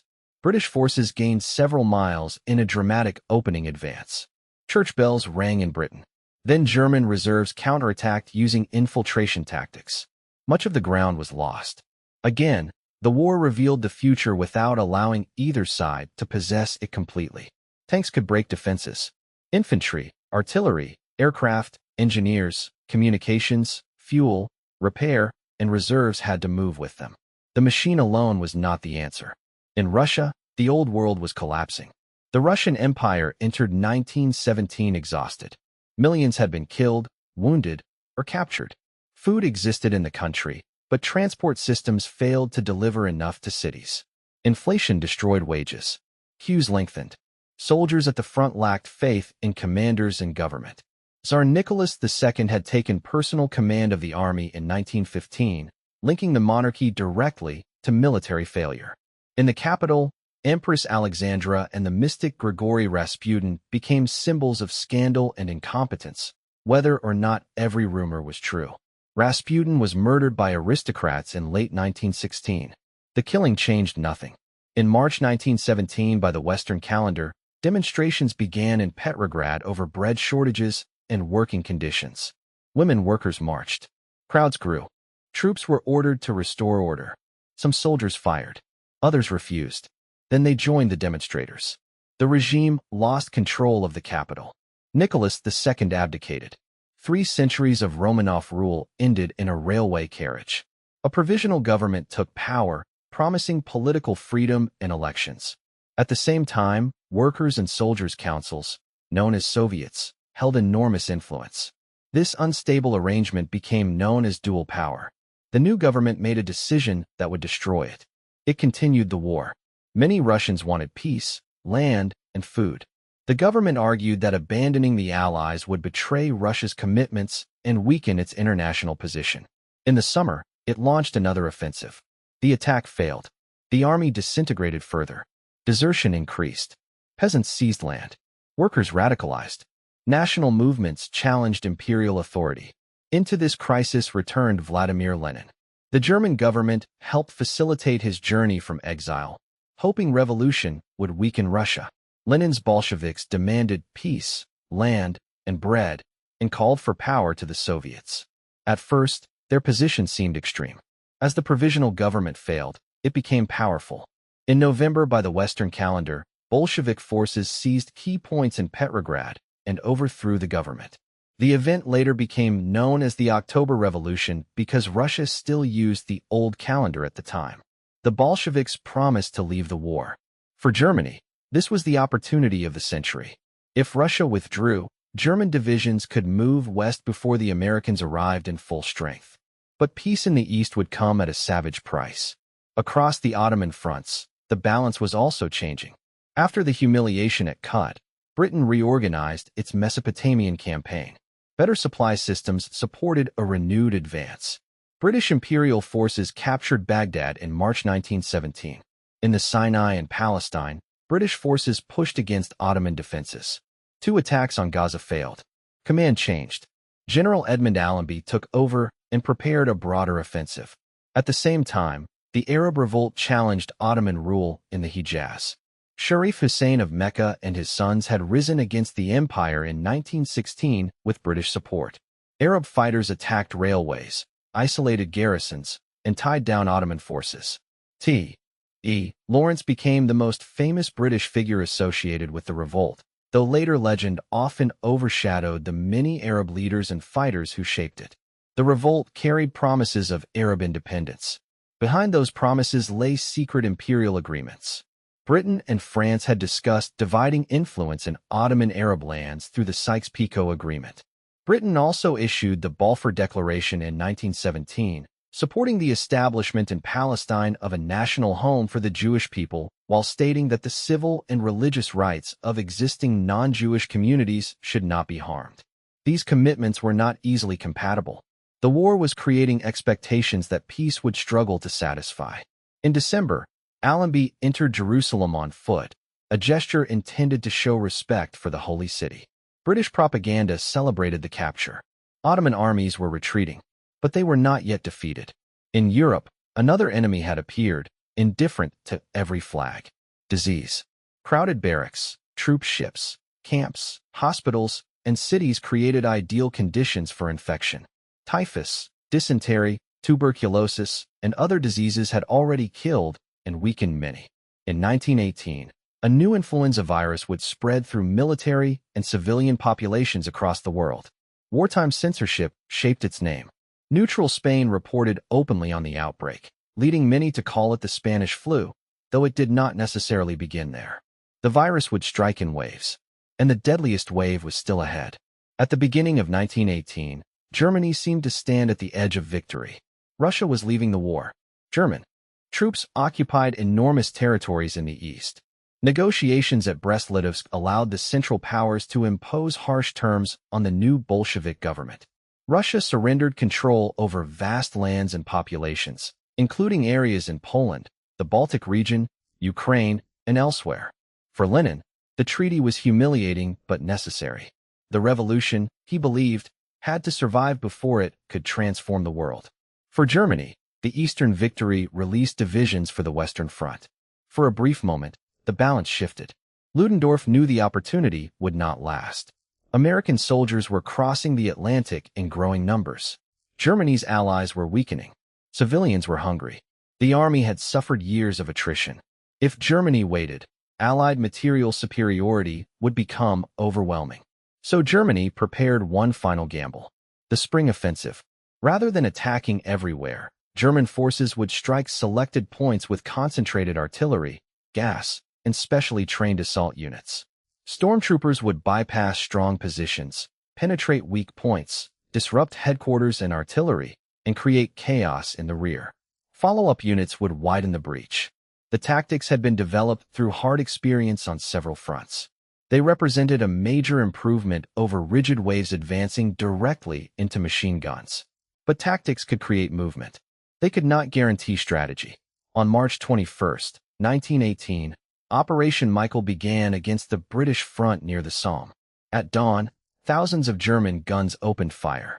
High explosive, smoke, and gas struck trenches, batteries, roads, telephone exchanges, and command posts.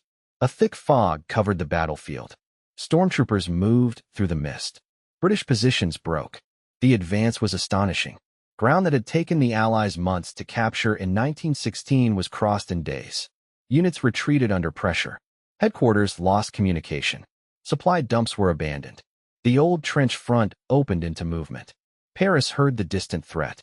German long-range guns began shelling the city from more than 70 miles away. The shells caused limited military damage, but their psychological effect was enormous. Parisians looked into the sky and could not see the weapon firing at them. The Allies faced the possibility of separation. If German armies split the British and French forces, they might drive the British toward the Channel ports and threaten Paris. In crisis, the Allies took a step they had resisted for years. They appointed French General Ferdinand Foch to coordinate their armies.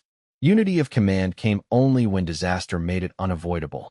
German troops continued forward, but the offensive began to lose direction. Ludendorff was drawn toward opportunities created by tactical success rather than a single decisive objective. Infantry outran artillery and supplies. Horses collapsed. Roads were ruined.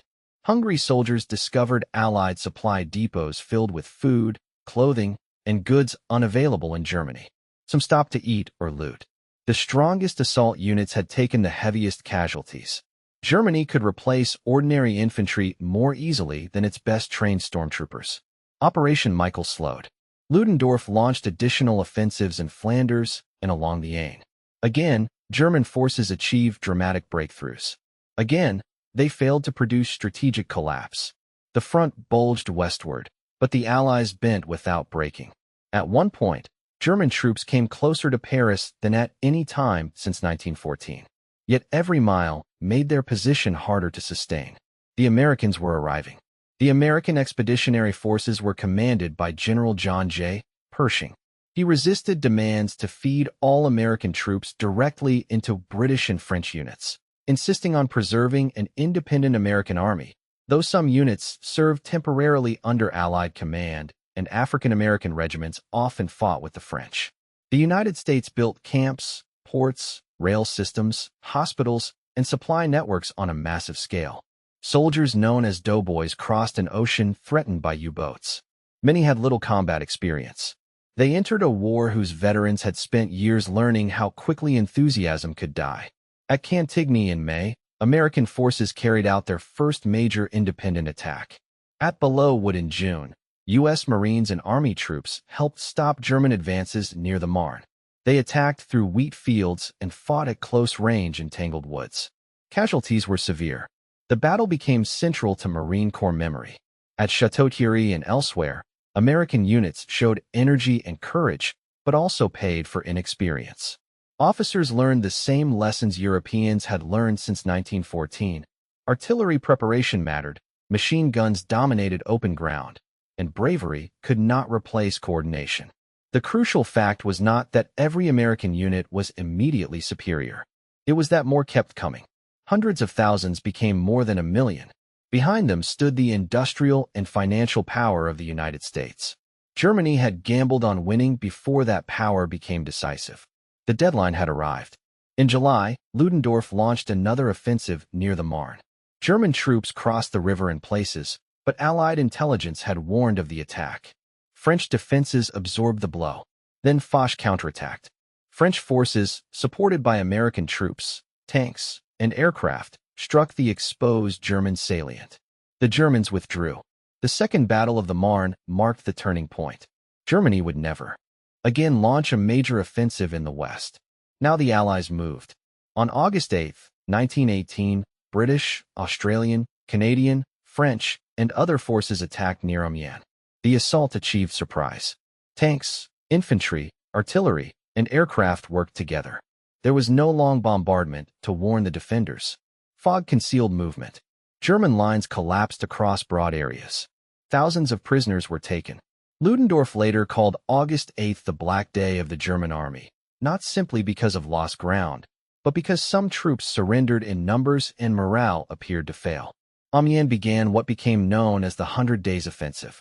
The Allies attacked repeatedly along different parts of the front. They did not rely on one great battle to solve everything. Pressure shifted. German forces were denied time to recover. Old defensive systems, including the Hindenburg Line, were breached. Canadian troops fought through battles near Arras and the Canal du Nord. Australian forces advanced along the Somme. British armies used increasingly sophisticated artillery and infantry tactics. French armies pushed forward. American forces attacked at Saint-Mihiel in September, eliminating a salient that had existed for years. Then came the Meuse-Argonne offensive, the largest operation in American military history to that point. More than 1 million American troops would be involved over time. The terrain was difficult. German defenses were deep. Roads jammed. Units became lost. Casualties mounted. American pressure continued. One episode became legend. A battalion of the U.S. 77th Division advanced in the Argonne Forest and became cut off. Surrounded, short of food and ammunition, and struck accidentally by friendly artillery, the group held for days. Newspapers called it the Lost Battalion.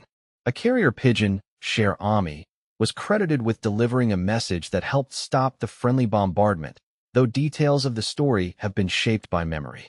The men were eventually relieved. Their survival became a symbol. So did their losses. African American soldiers served in a segregated military. Many were assigned to labor units, unloading ships, building roads, and maintaining the enormous supply system. Others fought. The 369th Infantry Regiment, serving under French command, spent more time in frontline sectors than many American units and earned a celebrated reputation. The French awarded honors. At home, Black veterans returned to a country still defined by segregation and racial terror. They had fought under the language of democracy. They demanded that the word mean something. Native American soldiers also served, often without full U.S. citizenship. Some used indigenous languages in communications. Immigrants served while anti-immigrant suspicion grew. German-language newspapers, schools, music, and names faced pressure. Sauerkraut was renamed Liberty Cabbage in some places. Orchestras removed German composers. Communities turned against neighbors. War simplified loyalty into symbols. Human identity was never that simple. The American government mobilized opinion through the Committee on Public Information. Posters, speeches, films, and pamphlets sold the war as a crusade. Liberty bonds financed the effort. Citizens who refused to participate could be accused of disloyalty. The Espionage Act of 1917 and Sedition Act of 1918 restricted opposition. Socialist leader Eugene V. Debs was imprisoned after an anti-war speech. Newspapers were censored or denied mailing privileges. Vigilante groups watched communities. Civil liberties narrowed in the name of national survival. The same pattern appeared across belligerent states. Emergency powers became normal because the emergency did not end. In Britain, Germany, France, Russia, Austria-Hungary, Italy, the Ottoman Empire, and elsewhere, governments directed economies and punished dissent. Some systems did so more harshly than others. All discovered that total war required control over stories as much as steel. By 1918, civilian endurance was near breaking point. In Austria-Hungary, food shortages were severe. The army lacked supplies. National movements demanded independence. Czechs, South Slavs, Poles, and others increasingly imagined futures outside the empire. Hungarian leaders protected their own interests. The structure held together until suddenly it did not. The Ottoman Empire faced defeat in Palestine and Syria. In September, Allenby's forces broke Ottoman lines at Megiddo. Cavalry and aircraft exploited the collapse. Damascus fell in October to Arab and Allied forces. Ottoman armies retreated north. Bulgaria was the first Central Power to break. Allied forces on the Macedonian front, including Serbian, French, British, Greek, and other troops, launched an offensive in September. Bulgarian defenses collapsed. Soldiers mutinied. The government requested an armistice. Bulgaria left the war on September 29. This opened routes toward the Danube and threatened the Ottoman Empire's connection to Germany. One pillar had fallen. The others began to shake. On October 30th, the Ottoman Empire signed the Armistice of Mudros. Fighting ended between the Ottomans and the Allies. The agreement allowed Allied occupation of strategic points and set the stage for the partition of Ottoman territories. The empire had survived Gallipoli. It would not survive the peace that followed. Austria-Hungary disintegrated from within. National councils declared independence. Czechoslovakia emerged. South Slav leaders moved toward a new state. Hungary separated from Austria. Soldiers left units and returned home. The imperial flag lost meaning faster than orders could be issued. Austria-Hungary signed an armistice on November 3. The Habsburg Empire, which had stood at the center of Europe for centuries, was gone. Germany now stood alone. Its armies were still on foreign soil. No Allied army had marched into Berlin. German soldiers still occupied parts of France and Belgium. This fact would later feed the poisonous myth that the army had not been defeated in the field. But military reality was clear. The German army was retreating. Reserves were exhausted. Allies had surrendered. The blockade was strangling the economy. American strength was growing. Commanders knew the front could not be held indefinitely. Ludendorff, who had exercised near-dictatorial power alongside Hindenburg, suddenly demanded that the civilian government seek an armistice based on Wilson's peace principles. He wanted politicians to take responsibility for the defeat the military could no longer prevent. Then, When the terms appeared harsh, he changed course and argued for continued resistance. It was too late. Revolution was coming. German sailors at Kiel were ordered to prepare for a final fleet action. Many believed commanders wanted an honorable death rather than surrender. Sailors refused. Arrests led to protest. Protest became mutiny. Workers' and soldiers' councils appeared across Germany. The imperial system collapsed with astonishing speed. On November 9th, Kaiser Wilhelm II abdicated. A republic was proclaimed in Berlin. The emperor fled to the Netherlands. The German delegation that crossed Allied lines to negotiate did not represent the men who had begun the war. It represented a new government inheriting an old catastrophe. The talks took place in a railway carriage in the forest of Compiègne. Allied commander Ferdinand Foch presented the conditions. Germany had little room to negotiate. It would evacuate occupied territories, surrender equipment, release prisoners, and accept continued blockade conditions until a final peace. The armistice was signed early on November 11th. It would take effect at 11 in the morning. 6 hours remained, and men continued to die. The final hours of the First World War remain among its most disturbing. News of the armistice moved through headquarters and down command chains, but not every unit received it at the same time. Some commanders stopped offensive action. Others continued because they wanted to seize favorable ground, maintain pressure, or obey orders until the exact final minute. Artillery crews fired shells they would no longer need. Infantry patrols moved forward. Soldiers who had survived years were killed within sight of peace. At 10:59, American soldier Henry Gunther was killed in one of the last recorded actions. Other men died in other sectors near the same moment. No single individual can be named with certainty as the final casualty across a front hundreds of miles long. That uncertainty may be the most honest memorial. The war did not end with one death. It ended with thousands of final tragedies happening beyond the reach of memory. Then the clocks reached 11. The guns fell silent. In Paris, London, New York, and other Allied cities, celebrations erupted. People climbed statues. Crowds sang national anthems. Factories sounded whistles. Soldiers kissed strangers. Newspapers printed victory in enormous letters. In Germany, there was relief, shock, anger, and confusion.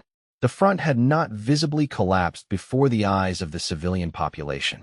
Wartime censorship had hidden the full danger. Propaganda had promised that victory was still possible. Now the monarchy was gone, and an armistice demanded surrender. Many Germans understood that the war had been lost. Others searched for betrayal. The lie that Germany had been stabbed in the back by revolutionaries, socialists, Jews, and civilian politicians would become one of the most destructive myths of the 20th century. It allowed military leaders and nationalists to deny the consequences of their own decisions. It turned defeat into conspiracy. A future dictator would build power on that lie. For returning soldiers, the armistice did not produce an instant journey home. Armies had to demobilize millions. Prisoners waited for release. Occupation duties continued. Ships remained at sea. Men were scattered across continents. Some walked home from collapsing fronts. Some never found transport. Some returned to countries that no longer existed. A Czech soldier might have entered the war as a subject of Austria-Hungary and returned to Czechoslovakia. A Pole might have served in the German, Russian, or Austro-Hungarian army and returned to a reborn Poland. An Ottoman soldier could find his province under Allied occupation or claimed by a new national movement. The map had changed beneath their feet. The body had changed too. Veterans returned without limbs, with damaged lungs, burned faces, blindness, chronic pain, and psychological wounds. Prosthetic technology advanced. Surgeons reconstructed jaws and noses. Artists made painted masks for men with severe facial injuries. Rehabilitation programs taught new trades. Society praised sacrifice. It often struggled to look directly at the sacrificed. Men whose faces had been altered found strangers staring or turning away. Men with shell shock were told to forget. Families received husbands, sons, and brothers who were physically present but emotionally unreachable. Some veterans built powerful organizations. Some entered politics. Some became pacifists. Some became revolutionaries. Some embraced violent nationalism. Most simply tried to live. Women faced another transition. During the war, many had taken jobs in factories, offices, transport, farms, and medical services. When soldiers returned, women were often expected to surrender positions. Yet the social order could not be restored exactly as it had been. In several countries, women gained or expanded voting rights during or soon after the war, though the timing, age limits, and exclusions differed. The war had not created equality. It had exposed how much society depended on people it had denied power.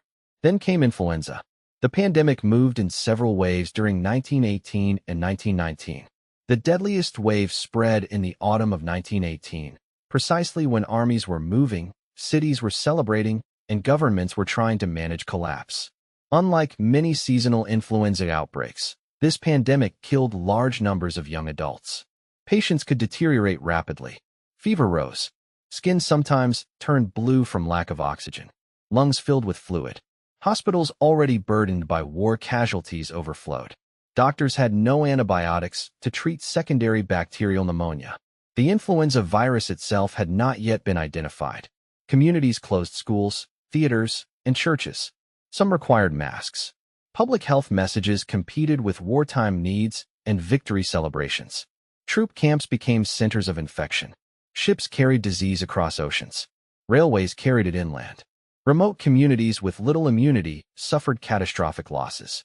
In some places, entire families became ill at once, leaving no one able to care for children or bury the dead. Estimates vary, but tens of millions died worldwide. The pandemic may have killed more people than the war's combat operations. Yet for decades, it remained strangely muted in public memory. Perhaps the world had endured too much. Perhaps families could not separate one grief from another. Perhaps a death from disease seemed less heroic than a death in battle and therefore received fewer monuments. The dead did not care how history categorized them. They were still dead. The scale of the war's direct destruction was unprecedented. Roughly 10 million military personnel died, depending on how deaths are counted.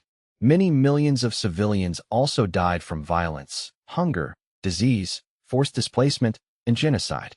More than 20 million combatants were wounded in some estimates. These totals are not precise. Records were incomplete. Empires collapsed. Bodies vanished. Categories overlapped. Numbers this large become difficult to feel. So imagine one house receiving a telegram. Then every house on the street. Then every street in the town. Then towns across a continent. In Britain and its empire, memorials appeared in cities, villages, schools, railway stations, factories, churches, and government buildings. France created monuments in communes across the country. Germany, Italy, Australia, New Zealand, Canada, the United States, and others built their own landscapes of memory. Names were carved because so many bodies had no known grave. The Commonwealth War Graves Commission developed cemeteries with uniform headstones and memorials to the missing. France built vast military cemeteries and ossuaries. Germany gathered its dead into cemeteries often marked by darker stone and mass graves. At Verdun, the Douaumont ossuary holds the remains of unidentified French and German soldiers together. Former enemies became indistinguishable in death. Across the old Western Front, farmers returned to fields filled with metal. Shells, grenades, rifles, wire, helmets, and bones emerged from the soil. The dangerous material recovered each year became known as the Iron Harvest. The battlefield did not become peaceful because a document had been signed. Its weapons remained underground. Its chemicals remained in the earth. Its dead remained missing. Civilian landscapes had to be rebuilt. Northern France and Belgium contained ruined towns, shattered mines, broken railways, flooded fields, and destroyed factories. Refugees returned to walls without roofs. Governments faced enormous reconstruction costs while carrying wartime debts. Britain had borrowed heavily, especially from the United States. France expected reparations from Germany partly because much of the physical destruction lay on French soil. Germany's economy faced blockade, demobilization, revolution, and future demands.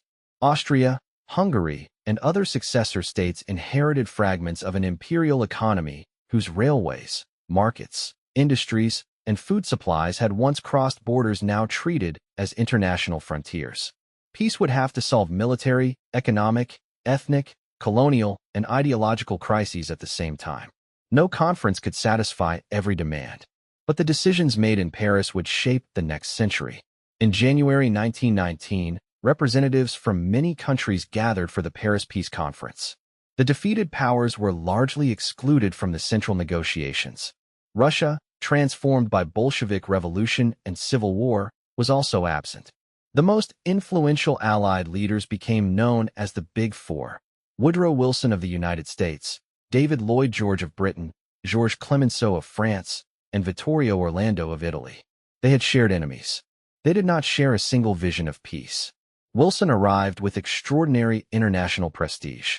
His 14 points promised open diplomacy, freedom of navigation, reduction of trade barriers, adjustment of colonial claims, national self-determination in parts of Europe, and a League of Nations to protect future peace. To millions exhausted by secret treaties and slaughter, Wilson seemed to offer a new world. Clemenceau had watched France invaded twice in his lifetime, first in 1870 and again in 1914. He wanted security. Germany had a larger population than France and enormous industrial potential. Promises were not enough. France wanted the return of Alsace-Lorraine, reparations, and protection against another attack. Lloyd George balanced public demands to punish Germany with concern that a permanently ruined Germany could destabilize Europe and damage trade. Britain wanted to preserve naval and imperial interests. Italy expected territorial rewards promised in the secret Treaty of London. When some claims conflicted with Wilson's principles and the ambitions of South Slavs, anger spread through Italy. The sense of a mutilated victory would later strengthen nationalist politics. Everywhere, maps became weapons. Delegations arrived with historical arguments, ethnic statistics, economic claims, and strategic demands. The problem was that populations were mixed. A border that placed one national majority inside its preferred state often trapped another minority. Self-determination sounded simple. Human geography was not. A new Poland emerged, but its borders were contested. Czechoslovakia united Czechs and Slovaks, but also included large German, Hungarian, Ruthenian, and Polish minorities. The Kingdom of Serbs, Croats, and Slovenes brought several South Slavic peoples into one state later called Yugoslavia, but they did not all share the same political goals. Romania expanded. Hungary lost large territories and populations. Austria became a small republic centered on Vienna. A former imperial capital larger than its new state seemed able to support. The Habsburg Empire had contained many conflicts. Its destruction did not make those conflicts disappear. It placed them behind new borders. Germany received the Treaty of Versailles in May 1919. Its representatives were not permitted to negotiate as equals. The terms required Germany to return Alsace-Lorraine to France, surrender colonies, accept territorial losses in Europe, limit its army, give up major weapons, and accept restrictions on the Rhineland. Article 231 became known as the War Guilt Clause. Its legal purpose was tied to responsibility for damages, but Germans understood it as a demand that Germany accept moral blame for the entire war. The treaty also required reparations, though the final total was fixed later. German leaders protested. The government faced a brutal choice: sign or risk renewed war and invasion. On June 28, 1919, 5 years to the day after the assassination of Franz Ferdinand, German representatives signed the treaty in the Hall of Mirrors at Versailles. The location carried its own humiliation. The German Empire had been proclaimed there in 1871 after France's defeat. Now France watched Germany accept peace in the same room. History had become theater. The audience would remember the insult. The Treaty of Versailles was not the only settlement. Separate treaties dismantled Austria-Hungary, redrew the Balkans, and imposed terms on Bulgaria and the Ottoman Empire. The peace was not one document. It was a system built across years of negotiation, conflict, occupation, and revision. The League of Nations was created to provide collective security and a forum for resolving disputes. It represented one of Wilson's greatest ambitions. Nations would act together against aggression so that no future crisis could repeat 1914. But the United States Senate refused to ratify the Treaty of Versailles. America never joined the League. The institution designed around Wilson's vision began without the full participation of the country whose president had championed it. The League was not entirely powerless. It resolved some disputes, supervised mandates, supported health and humanitarian work, and gave international cooperation a permanent structure. But it lacked its own military force and depended on members whose commitment weakened when action became costly. The architecture of peace contained empty rooms. Germany condemned Versailles as a dictated peace. Its military restrictions and territorial losses caused anger. Reparations became a symbol of humiliation, though the economic story was more complex than later propaganda admitted. France believed the settlement still did not guarantee security. Britain worried about continental balance. Italy felt cheated. Japan had fought on the Allied side and gained former German possessions, but its proposal for a racial equality clause in the League Covenant failed, deepening resentment. China also felt betrayed. Chinese representatives had expected the former German rights in Shandong to return to China. Instead, the settlement transferred them to Japan. The decision triggered the May 4th movement, a wave of student protest, nationalism, and intellectual change. A conference in Paris had consequences in Beijing. That was the nature of a world war. Colonial peoples listened closely to the language of self-determination. Vietnamese nationalist Nguyen Ai Quoc, later known as Ho Chi Minh, sought recognition for greater rights in French Indochina and received no meaningful hearing. Egyptian nationalists demanded independence from Britain. Indian political leaders expected reforms after India's enormous contribution to the war. Instead, colonial rule continued. In India, wartime emergency powers were extended through the Rowlatt Acts. Protest grew. In April 1919, British troops under Brigadier General Reginald Dyer fired on an unarmed gathering at Jallianwala Bagh in Amritsar. Hundreds were killed, though exact numbers remain disputed. The massacre shattered faith in British justice for many Indians. The empire had asked India to sacrifice for freedom and civilization. Amritsar revealed the limits of that promise. Across Africa, veterans and laborers returned with new experiences. Colonial economies had been disrupted. Communities had suffered requisitions and forced labor. German colonies were not generally made independent. They became League of Nations mandates administered by victorious powers. The language changed. The hierarchy remained. In the Middle East, the Ottoman defeat opened a struggle over territory, identity, and imperial control. Britain and France received mandates over former Ottoman Arab lands. France took authority in Syria and Lebanon. Britain took authority in Iraq and Palestine, while Transjordan developed under British supervision. These arrangements were presented as temporary guidance towards self-government. They also served strategic interests. Borders were drawn through provinces, trade routes, tribal areas, sectarian communities, and former administrative divisions. It is too simple to say that every modern Middle Eastern conflict was created by a single line drawn by Europeans. Local actors had their own ambitions and rivalries. Ottoman institutions had already shaped the region. Yet wartime promises and post-war imperial decisions created deep contradictions. Arab leaders who expected a large independent kingdom found their hopes restricted. French forces removed Faisal's Arab government from Damascus in 1920. Faisal later became king of Iraq under British influence. His brother Abdullah became ruler in Transjordan.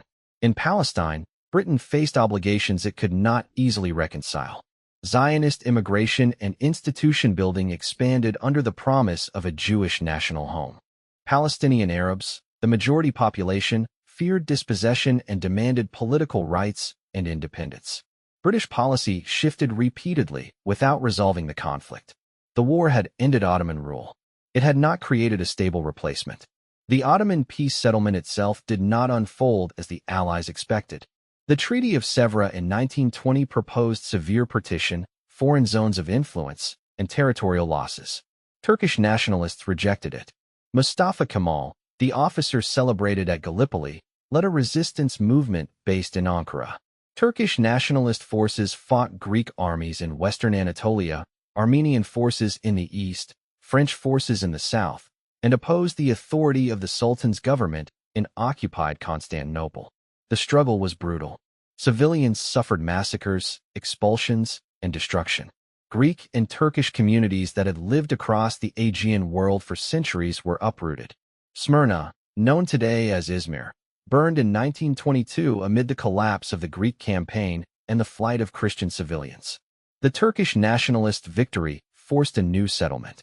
The Treaty of Lausanne in 1923 recognized the sovereignty of the Republic of Turkey within borders far stronger than those proposed at Sèvres.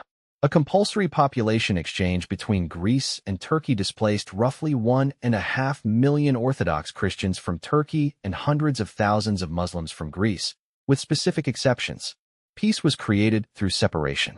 The human cost continued after the battlefield victory. The Ottoman Sultanate was abolished. Constantinople would eventually become officially known internationally as Istanbul. Ankara became the capital of the new republic. Mustafa Kemal, later given the surname Ataturk, launched sweeping political and social reforms. One of the empires that entered the war had transformed into a nation-state through another war. Russia followed a different path. The Bolshevik Revolution did not bring immediate peace to the country. It brought civil war. Red forces fought white armies, nationalist movements, peasant forces, foreign intervention troops, and rival socialist groups across a vast territory. The violence was immense. Executions, famine, disease, forced requisition, and terror killed millions. Poland, Finland, Estonia, Latvia, and Lithuania secured independence from the former Russian Empire. Ukraine became a battlefield involving several competing governments and armies before most of it was incorporated into the Soviet state. The Bolsheviks eventually prevailed. In 1922, the Union of Soviet Socialist Republics was created. The First World War had destroyed the Russian Empire. From its ruins rose the Soviet Union. Germany also faced revolution and counter-revolution. The new Weimar Republic struggled against uprisings from the left and attempted coups from the right. Paramilitary groups filled with veterans fought in streets and borderlands. Political murder became common. In January 1919, communist leaders Rosa Luxemburg and Karl Liebknecht were murdered after the suppression of the Spartacist uprising. In 1920, the right-wing Kapp Putsch tried to overthrow the republic. A general strike helped defeat it. The state survived. Its legitimacy remained fragile. Many conservative elites never accepted the republic. Many workers believed it had betrayed revolution. Nationalists blamed it for signing the Armistice and treaty. The army maintained distance from democratic control. Paramilitary culture glorified violence and sacrifice. Then came economic catastrophe. Germany had financed much of the war through borrowing, expecting victory to pay the cost. Defeat left debt without reward. Reparations, political instability, and the struggle over payments intensified pressure. In 1923, after Germany fell behind on deliveries, French and Belgian forces occupied the Ruhr. The German government supported passive resistance and printed money to sustain workers. The currency collapsed. Prices rose so rapidly that wages lost value within hours. People carried banknotes in baskets. Savings built over lifetimes disappeared. The image of a wheelbarrow full of money became one of the era's symbols. Hyperinflation did not affect everyone equally. Debtors could benefit. People with foreign currency or physical assets sometimes survived. The middle class saw security dissolve. Economic stabilization eventually came. The memory of humiliation did not. The post-war order had other successes. Europe did not immediately return to general war. International agreements reduced tensions in the mid-1920s. Germany entered the League of Nations. Diplomats spoke of reconciliation. The Locarno treaties offered hope. The Kellogg-Briand Pact renounced war as an instrument of national policy. For a few years, it seemed the continent might be learning. Then the Great Depression struck. Banks failed. Trade collapsed. Unemployment exploded. Democratic governments lost trust. Extremist movements promised certainty, revenge, and national rebirth. In Germany, Adolf Hitler and the Nazi Party turned the unresolved emotions of the war into political weapons. Hitler had served as a soldier on the Western Front. He experienced the war as the central event of his life. He embraced the stab-in-the-back myth. He denounced Versailles. He promised to restore German military power, recover territory, destroy Marxism, exclude Jews from national life, and create an empire through racial conquest. The First World War did not make Nazism inevitable. Many societies suffered without choosing Hitler. Many Germans opposed him. Political decisions, economic collapse, conservative cooperation, racism, anti-Semitism, and institutional failure all mattered. But the war created conditions the Nazis exploited: mass death, normalized violence, broken empires, fear of revolution, resentment of peace, and millions searching for meaning and sacrifice. The dead of 1914 to 1918 became recruits in a political argument they could not refuse. Hitler claimed they demanded revenge. Europe would pay again. Yet the war's legacy was not only destruction.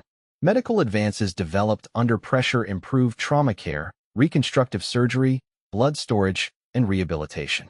Aviation accelerated. Radio communication advanced. Governments learned to organize public health, industry, and transport on a massive scale. Political participation expanded in many states. Monarchies fell. Labor movements gained influence. Women's suffrage advanced. New nations achieved independence. But progress born from catastrophe carried a moral warning. A technology can save a wounded soldier and improve the weapon that wounded him. A state can feed millions and control millions. A national movement can liberate one people and exclude another. The war did not move humanity in one direction. It expanded what governments and societies were capable of doing, for good and for horror. Artists and writers struggled to describe what had happened. Wilfred Owen wrote of pity and suffering. Siegfried Sassoon attacked the continuation of the war. Erich Maria Remarque later portrayed German soldiers whose youth had been destroyed even when their bodies survived. Otto Dix created images of mutilated veterans and rotting battlefields. Paul Nash painted landscapes that looked wounded. Their work challenged the language of glory. Other veterans wrote with pride about comradeship, endurance, and national sacrifice. Memory divided along personal and political lines. There was no single soldier's experience. Some hated the war. Some believed it necessary. Some missed the intensity and brotherhood of military life. Some never spoke about it again. Public memory also changed over time. Immediately after the war, ceremonies often emphasized victory, sacrifice, and national unity. Later, especially after the Second World War, the First World War was increasingly remembered as futile slaughter led by incompetent generals. That image captures part of the truth. It can also flatten the complexity. The commanders were not all identical. Armies adapted. Soldiers had many motives. The war was not fought only in trenches. The outcome mattered to occupied peoples and threatened states. German domination of Europe would not have produced a neutral peace. The Allied empires also fought for power and territory, not pure freedom. The most honest history resists easy comfort. The war was neither a clean crusade nor a meaningless accident. It was a chain of choices made inside systems of fear, ambition, alliance, nationalism, and military planning. That is what makes it frightening. The men who caused it were not demons from another species. They were educated officials, experienced diplomats, respected generals, monarchs, ministers, and advisors. They read reports. They understood risks. They believed they could control escalation. They were wrong.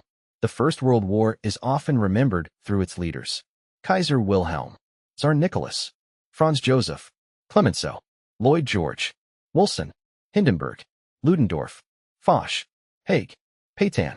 Their decisions mattered. But the war was lived by people whose names rarely entered textbooks.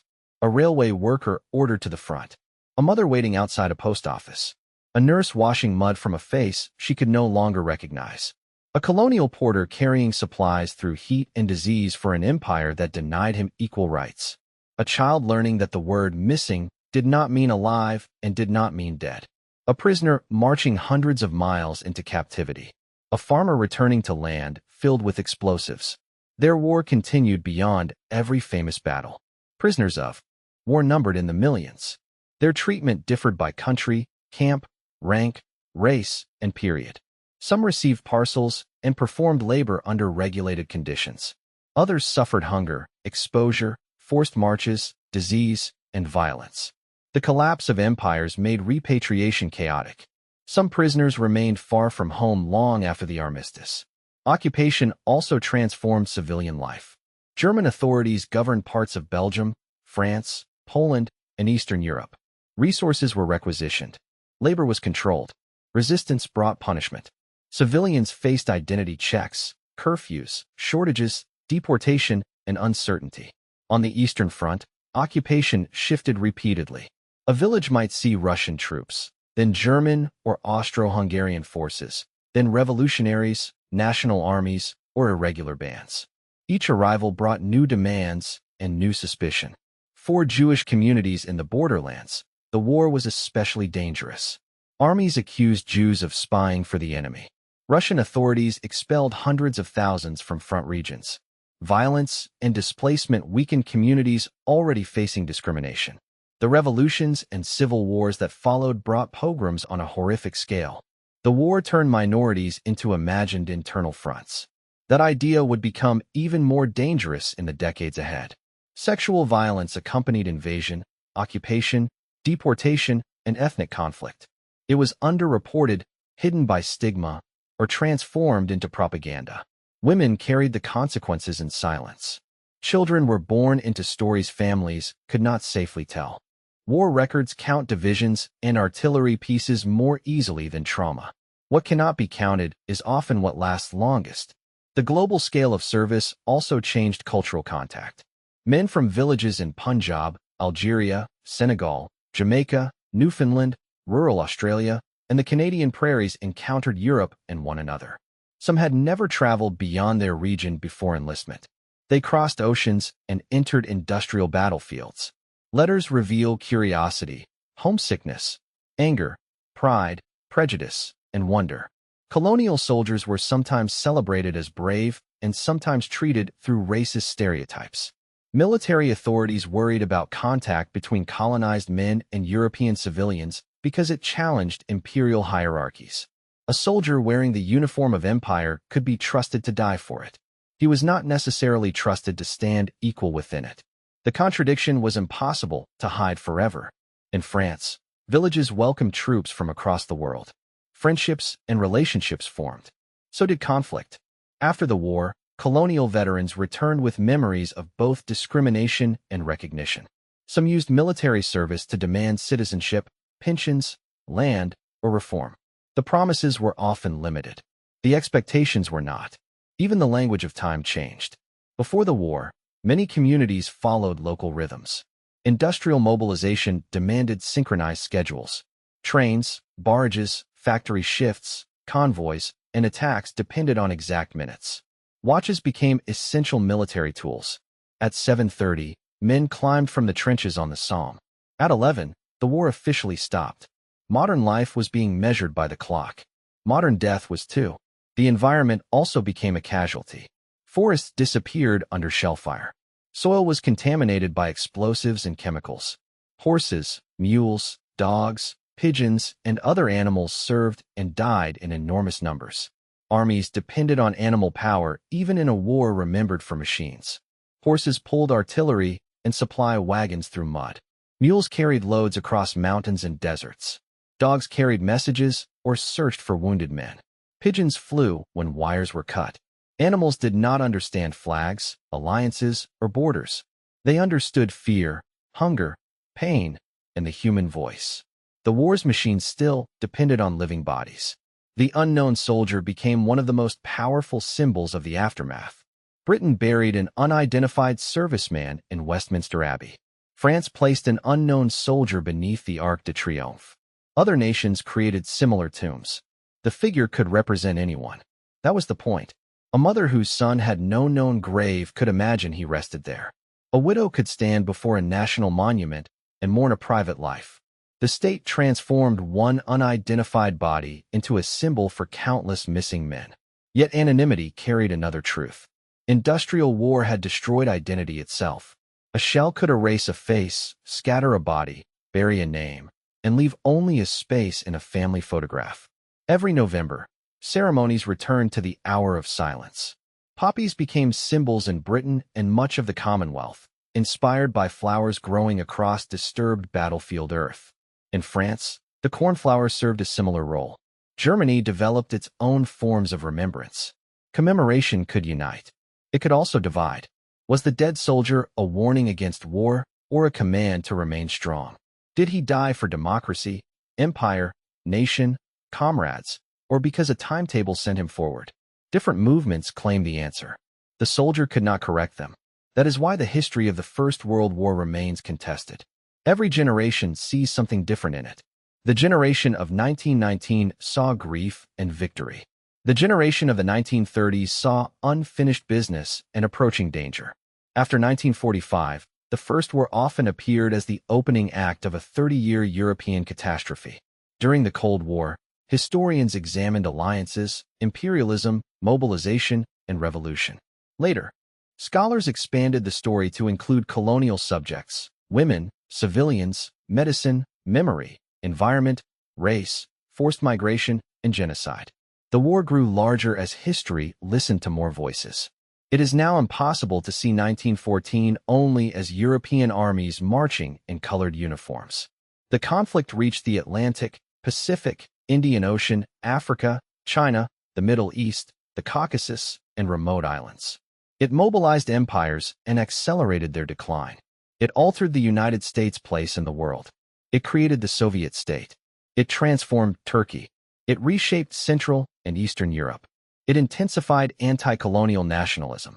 It established borders and mandates whose consequences remain visible.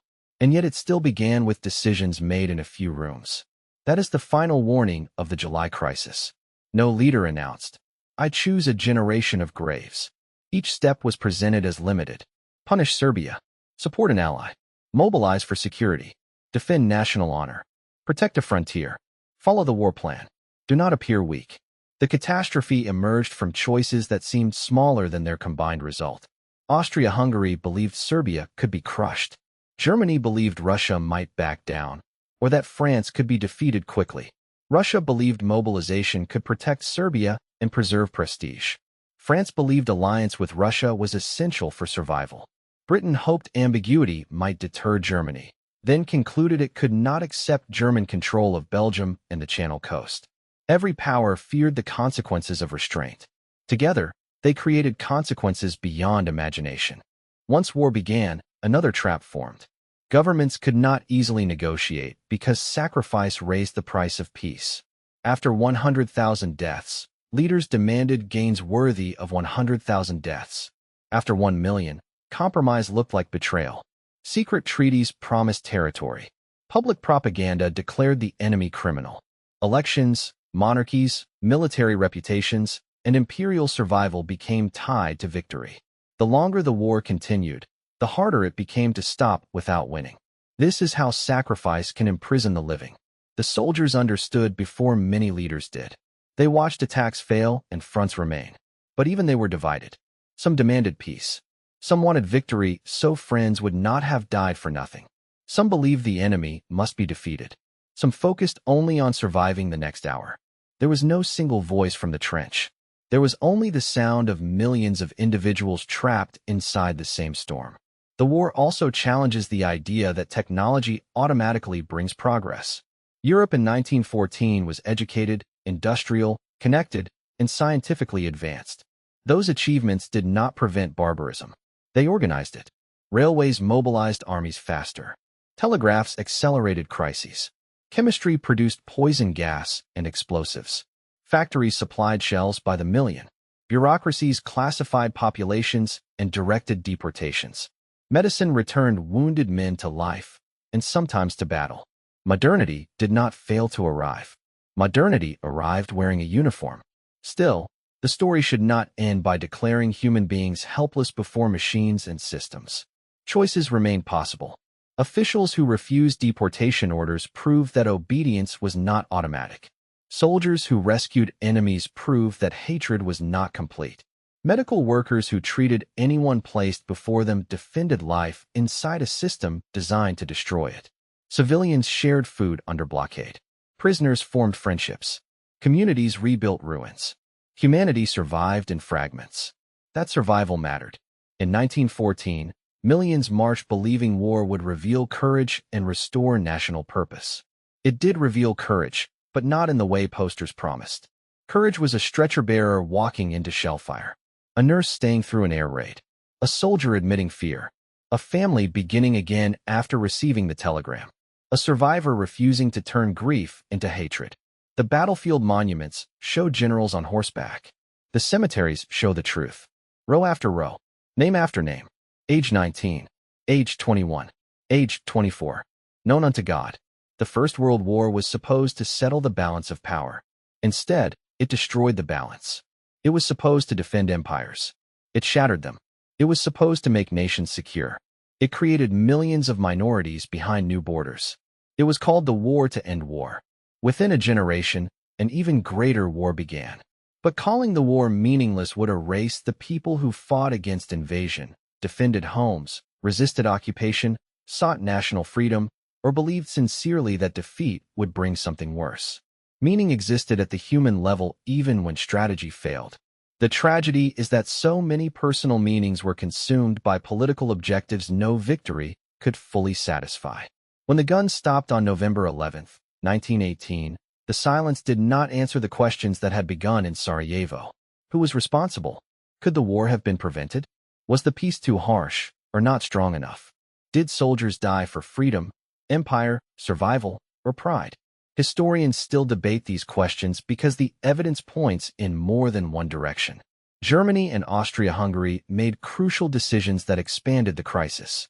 Russia, France, Britain, Serbia, and other actors also made choices shaped by their own fears and ambitions. Responsibility was not equal in every action, but the system was larger than one villain. The search for a simple answer is understandable. The truth is more dangerous. A world can move toward disaster without most people wanting disaster. Institutions can continue functioning while wisdom disappears. Leaders can act rationally within narrow assumptions and create an irrational result. A nation can believe it is defending itself while convincing another nation that attack is imminent. And once fear becomes the language every government speaks, peace can begin to sound like weakness. That is why the First World War is not dead history. Its uniforms are old. Its empires are gone. Its trenches have softened into green lines beneath fields and forests. But the forces that created it remain familiar. Arms races, alliance commitments, national humiliation, imperial ambition, ethnic hatred, secret promises, leaders who believe escalation can be controlled, publics told that sacrifice will be brief, technology moving faster than morality. The names change. The danger does not. More than a century later, the battlefields are quiet. Visitors walk through preserved trenches. Grass covers shell craters. Birds move through trees that grew where forests once burned. In cemeteries, identical stones face the sky. There is peace in those places now, but it is not an innocent peace. It is the silence of a warning already delivered.